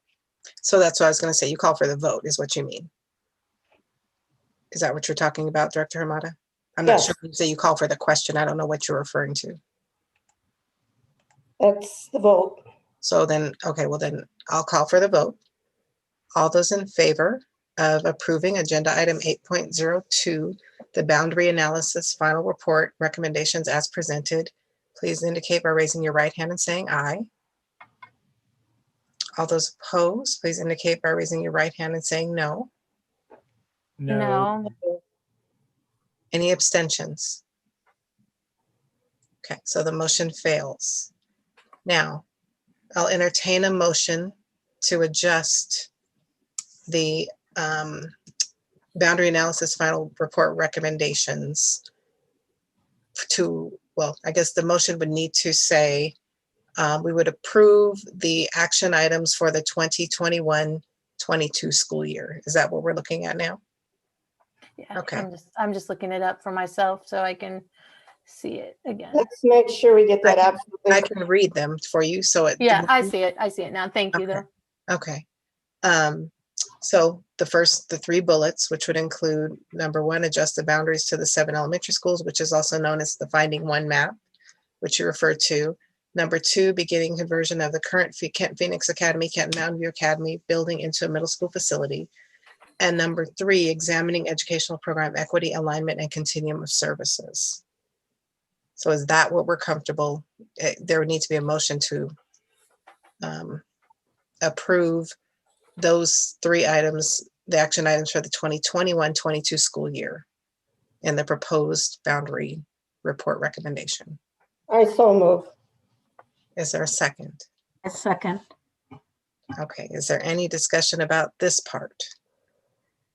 My only question is what's going to happen to the KPA and KMVA students while that's happening in the 21-22 school year, while their building's being revamped? The building will be, I want to make sure I understand your question, Director Bettinger. They will be moving, KMVA students will be moving to the academy. KLA, yeah. So the building will be, as Mr. Buzzard mentioned, there are a lot of projects already that were scheduled in that building that were scheduled to be done. In addition to that, we'd be preparing the building to open as a middle school at the same time. Okay, so thank you. I still don't know how much it's going to cost, but I feel better about this vote. Okay. Is there any additional discussion? Okay, hearing none. All those in favor of approving the motion on the table, please raise your right hand and say aye. Aye. Aye. Aye. All those opposed, please indicate by raising your right hand and saying no. Are there abstentions? I abstain. Motion carries. All right. We are on to agenda item 8.03, inclusive education out of district placement contracts. Is there a motion? I move that we approve 8.03 inclusive education out of district placement contracts. I second. It's been moved and seconded. Is there any discussion? Hearing none, all those in favor, please indicate by raising your right hand and saying aye. Aye. All those opposed indicate by raising your right hand and saying no. Any abstentions? The motion carries. On to agenda item 8.05, instructional material, 8.04, instructional materials committee membership. Is there a motion? I move that we approve instructional materials committee membership. I second. It has been moved and seconded. Is there any discussion? I'll just share that I asked questions about the membership of this group because it doesn't match our policy. And I really want to thank Chief West for clarifying that for me. And also it calls for students to be on it, and students currently aren't on it as well as parents. I think if I'm clear, just to make sure I'm clear, Chief West, in what you said, that you are looking that we can add people to this committee as well. So good evening, President Daniels, Vice President Bettinger, members of the board, Mr. Vento, your first evening joining us. One of the reasons why this membership approval is coming up at this point in the year is because we are still trying to recruit and really fill this team. Right. I had a meeting with our communications director, Ms. Laramie, maybe a while ago, I can't remember, maybe a month or so ago, because we're still looking at what are alternative ways that we can kind of reach out and recruit from the various committees that exist in Kent. And her and Dr. Watts have a really tight connection with our student leadership group. Great. So she proposed some ideas about how we could work with that, using that connection to try to reach out and recruit members that way, student representation. So it is ongoing, but what that would mean is that you may see an amended list presented to the board later. Yeah, thank you. I really appreciate the thoroughness of your response today. That helped. Is there any additional discussion? That was going to be my point too, is I was sad to not see any student roles in there. And thank you for explaining that, Director West. I think student voice is really important. And I think that, like there are students who would want to be on this committee. We may be surprised, but we can talk students into doing things that are important for them and for other students in the district. So thank you for bringing that up and letting us know the process for bringing the students on board. Their voice is important as well in this. So thank you so much. Mm-hmm. All right, any additional discussion? Hearing none, I'll call for the vote. All those in favor of approving agenda item 8.04, the instructional materials committee membership list, please indicate by raising your right hand and saying aye. Aye. Aye. All those opposed indicate by raising your right hand and saying no. Any abstentions? The motion carries. On to agenda item 8.05, instructional materials committee textbook approval. Is there a motion? I make a motion that we approve approve instructional materials committee textbook approval. A second.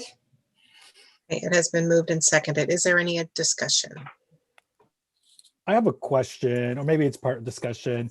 I'm really glad to see that the removal of the current text because of issues related to the way that certain groups of people are presented in the book. But my wondering is, for the new material, what kind of equity lens is being put into the materials to make sure that that doesn't happen again and that we don't leave groups of people out or marginalize other communities?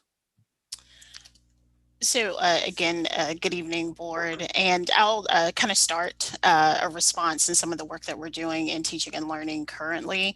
And then I'll pass the baton to our Director of Teaching and Learning, Dr. Christine Corbley. So one of the things that just sort of a little, I guess, history in where we are with curriculum adoption in Kent. There was a time where curriculum adoption was halted. And so many of our curriculum resources are outdated. So in the last 3 years, we've been really taking a close look at what resources we currently have and what you will see. Couple of things upcoming. One is when we are working on updating our policy and procedure for 2020P, you'll see a new updated curriculum adoption schedule that will pick up where curriculum adoption stopped several years ago and map out over the next 5 years what that cycle and cadence needs to look like. And also embedded in that process will be when the curriculum review process starts, because that's really critical to our staff and community around when's the opportunity for them to get involved in that process. So what sort of came out of that analysis is basically all of our social studies texts are relatively outdated. And one of the things that we started 3 years ago with the Instructional Materials Committee was actually putting in place a rubric that we use to actually guide our decision making. And one of the pieces is really looking at, what is the equity implications with this text, and are there context or concepts or the way facts are presented that diminishes one group of our population over another. And so we've embedded that in our process over the last 3 years, and I still think we have more work to do. And so we do use our equity questions. I know that our Equity Council has been working on an equity audit as well. So there are several pieces that we're trying to pull together and weave into this process.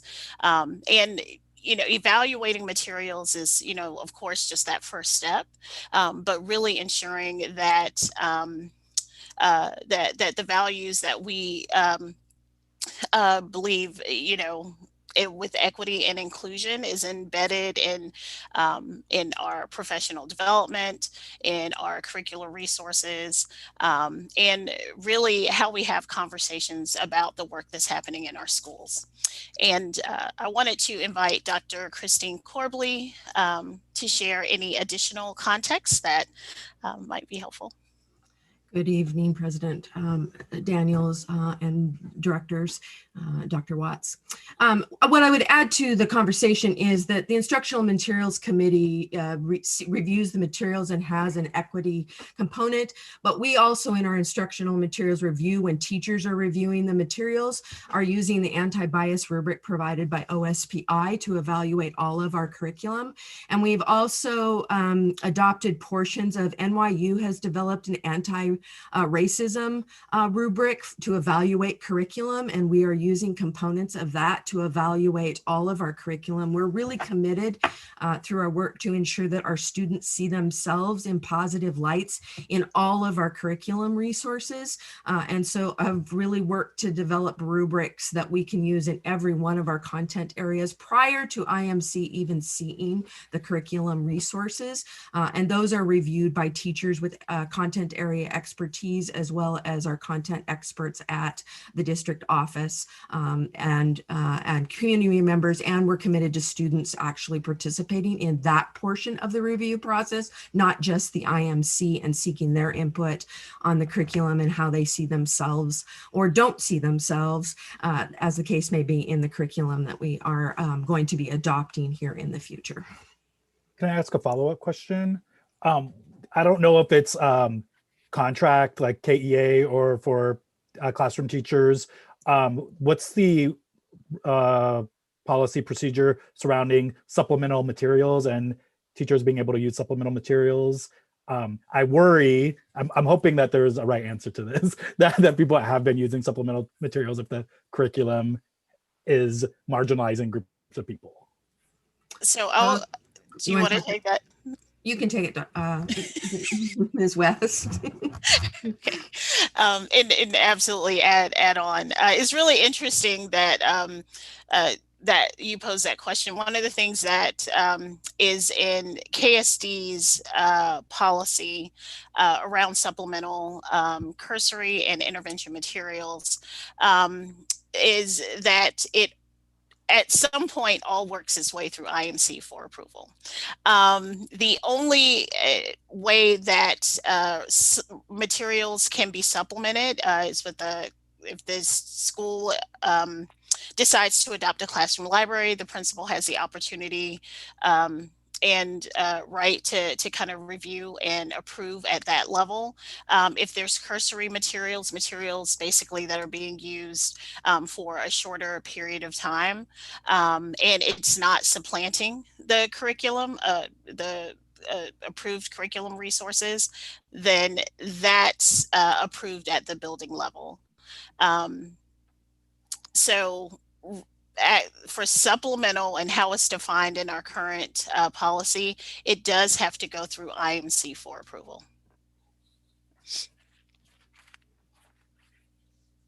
However, we are looking to better align our current policies with WASDA model policy. So our team has been looking at that, and you should have an updated proposal probably in the next month.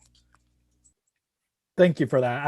I really appreciate your answer to that. That really helps.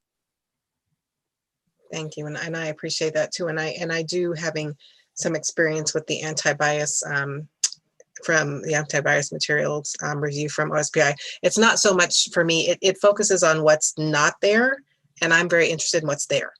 And so it doesn't do a very good job of making sure that although we are looking for we're looking for non-biased materials, we also need to be looking for materials, as you mentioned, Dr. Corbally. I appreciate that support, uplift, and affirm the multiculturalism of our kids. And so I appreciate that. Thank you. All right, is there any other discussion? All right, hearing none, I will call for the vote. All those in favor of approving agenda item 8.05, the Instructional Materials Committee textbook approval, please indicate by raising your right hand and saying aye. Aye. All those opposed, raise your right hand and say no. Any abstentions? Motion carries. On to agenda item 8.06, the second reading and approval of policy 2410, graduation requirements. Is there a motion? I move that we approve the second reading and approval of policy 2410, graduation requirements. Second. It has been moved and seconded. Is there any discussion? Hearing none.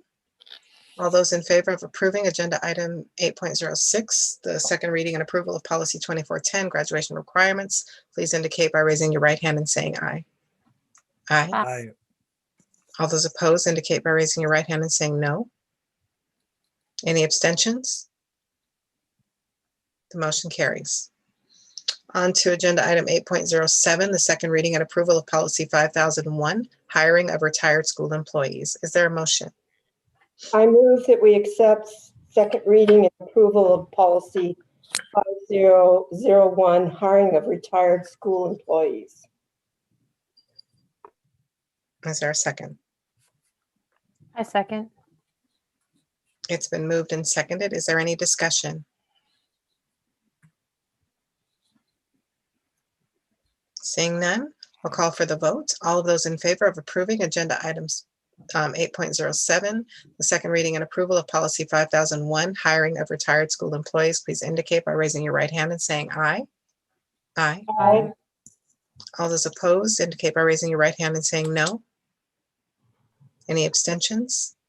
The motion carries. Agenda item 8.08, the second reading and approval of policy 5111, employment. Is there a motion? I move that we approve the second reading and approval of policy 5111, employment. I second. It's been moved and seconded. Is there any discussion? Just, I'm going to ask Dr. Harmon. She spent all the time on this. Just a reminder, this is only going to be a temporary because we're going to be merging this with 5005, right?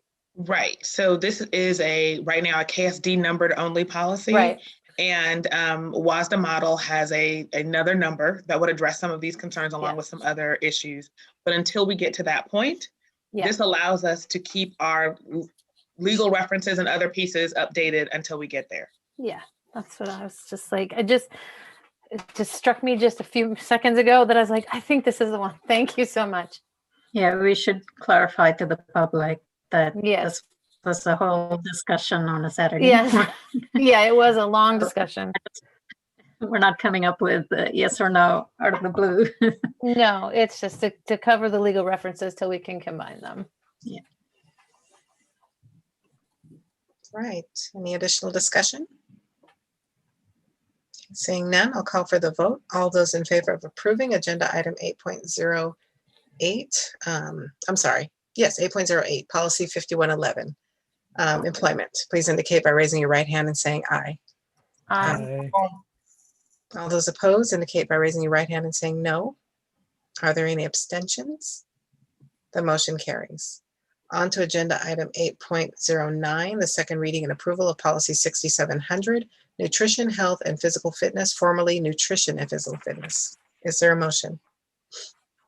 I make a motion we approve second reading and approval of policy 6700, nutrition, health, and physical fitness, formerly nutrition and physical fitness. I'll second that. Thank you. Is there any discussion? I had a question, and I'm sorry I didn't bring it up on the 30th. I noticed that it says that we're approving 20 seated minutes for lunch. I did email these questions, but maybe not in enough time. So do we currently have 20 minutes seated for lunch, especially in elementary schools? So oddly enough, lunchtime schedules are not done in OE and in nutrition services. They're done at the building level. My understanding, because I usually get a couple of emails about this a year, is that we do have 20 minutes at least of lunchtime. The state and the nation has been moving towards 20 minutes of seated time. And I think that's why the WASDA model is updated. I apologize. In my response, I sent links to OSPI and Superintendent Reichdahl's intention of moving that forward and making that kind of a statewide piece. So the policy will move into that. I can't tell you rightly whether or not every single bell schedule offers seated time of 20 minutes. I'm gonna have to do a little more digging to get each school's schedule. I'd say pre-COVID, what that looked like. Yeah, right. I know that it's no less than 20 minutes allowed for lunch, but whether or not that is completely full seated, I cannot say. Right, because this could change. So, because once we approve this, then this will require a change by some of our schools potentially. Yes, and so in our planning for operations of in-person learning, and so that was we prepare for full in-person and back to that space, building in that bell schedule, particularly for our elementary eaters, and it usually comes up with the space for little people to finish their meals. Is usually where I get the question, so I understand. But that's probably WASDA's intention of moving that, because it seems as if that's going to be rule and law. Shortly. Yeah, thank you. Is there any additional discussion? Seeing none, I'll call for the vote. All of those in favor of approving agenda item 8.09, 09, the second reading and approval of policy 6700, nutrition, health, and physical fitness, formerly nutrition and physical fitness. Please indicate by raising your right hand and saying aye. Aye. Aye. All those opposed, raise your right hand and say no. Any abstentions? The motion carries. Agenda item 8.10, second reading and approval, policy 6890, State Environmental Policy Act compliance. Is there a motion? Make a motion, we approve second reading and approval policy 6890, State Environmental Policy Act compliance. I second. It has been moved and seconded. Is there any discussion? Okay, seeing none, I'll call for the vote. All those in favor of approving agenda item 8.10, the second reading and approval of policy 6890, the State Environmental Policy Act compliance, please indicate by raising your right hand and saying aye. Aye. Aye. Oops. All those opposed, raise your right hand and say no. Any abstentions? The motion carries. We're on to agenda item 9, the consent agenda. Are there any items that anyone wishes to pull from the consent agenda? No. No. Was that the right thing to do? Okay, so would someone like to make a motion to approve the consent agenda as presented? I move that we accept the consent agenda as presented. Is there a second? I second. Okay, all of those in favor of approving agenda item 9.01 through 9.08, the consent agenda, please indicate by raising your right hand and saying aye. Aye. Aye. All those opposed, please indicate by raising your right hand and saying no. Any abstentions? The motion carries. We're on to informational, and it looks as though the December 2020 financial statement has been provided. Did anyone have any questions? I know we had a budget presentation earlier. Any questions about that? Or any clarification? Okay. Move on to agenda item 11.0, which is communication. So I believe, Ms. Howley, we do not have any more communication from the audience. Is that correct? That is correct, President Daniels. Okay, so we will move on to the board reports and discussion. Who would like to begin? Well,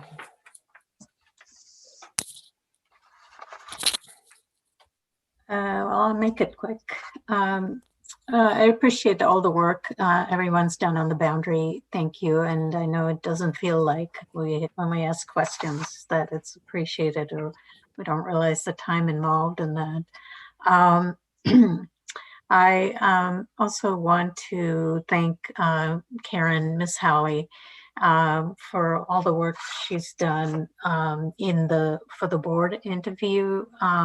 That took quite a bit of effort, I'm sure, to pull everybody together and time. And so I want to thank her for that, as well as helping with all of the legislative work that comes last minute. So thank you for that. And then also to the finance team, Mr. Rarick and Dr. Herman, thank you for all the information and all the work that you're doing on the legislative end. I also want to thank all our donors. It's just always great to see that we have support from We Love Kent, Kent Rotary, BTSA, Sharing Pantry, and Kent Schools Foundation for all that they're doing to support our educators in the classroom. So basically, that's about all I have. I wanted to just make sure I give gratitude to all of those who are working hard to support our students. And then I also want to mention that we have a meeting, Dr. Watts and I are meeting with Kent Community Foundation to talk about those sort of partnership development opportunities on Friday. And I think we have a lot of community wanting to meet with us and, understand what is the role that they can play. And so in particular with the legislative priorities, I feel like our community can really come forward and participate, in working with our district And we've seen that quite a bit of late, people reaching out and saying, let me do some research about this. This is in our interest to be supportive. So thank you to all of you for being engaged in our school district. Have a good night. Who's next? I'll go next. Just quickly, some shout outs. It's really great to have a new board director on board. So we're welcoming and grateful to have you step up, Mr. Bento, to join our group. And I'm sure it's going to be a great few years together, or year, whatever you decide. And I want a couple of shout outs to the community, because I believe our school district is beyond our walls. I was asked on January 28th to attend the King County Coalition Against Hate Plus Bias, in a conversation with Enrico Cerno, and it was put on by the United Indians of All Tribes Foundation. It was an excellent presentation. There's a video they have of that, and it talks about a lot of the targets of racism, misogyny, all kinds of colonism and discrimination as forms of it. So you can go under YouTube and find that under that conversation, and look under King County Coalition Against Hate and Bias. They have a whole committee that are really working on that in our areas. It's important we keep in tune with our community. I also want to have a shout out to another community event that I went to, y'all getting vaccinated, that was put on by one of our community hosts, Sukri Olo, and it was actually excellent. I mean, I've already had my first COVID shot, but they actually had doctors on there explaining in detail so many of the things that were in these vaccinations and stuff that I'd never heard on these television stations that are national. It was extremely educational, and trying to encourage some of our immigrant communities or some of our refugee communities to step up and get the shot and not be afraid. It was excellent. And it also went into a lot of the history that I did not know, that a lot of the people that were in the actual development of these vaccines were people of color, and they named their names. And I encourage you to look at that video. It's also available. And then I wanted to shout out to one of our students that I had a good conversation with the other night, and our parents. And I also want to echo, I see all the work that's being done with this boundary issue, and it's so important to get it right. And I hope you don't think we don't appreciate it, because we do. We just want us all to come together to do the very best we can for our community. And I'm going to end with the same phrase that I have the last few times, because I think it's elementary in my philosophy, and that is, government institutions exist because the community feels there is a need to be developed for the common good. When decision makers of those institutions fail to listen to their constituents, they fail. And I hope we listen to our constituents tonight. So thank you very much, and all of you be safe and well. Thank you.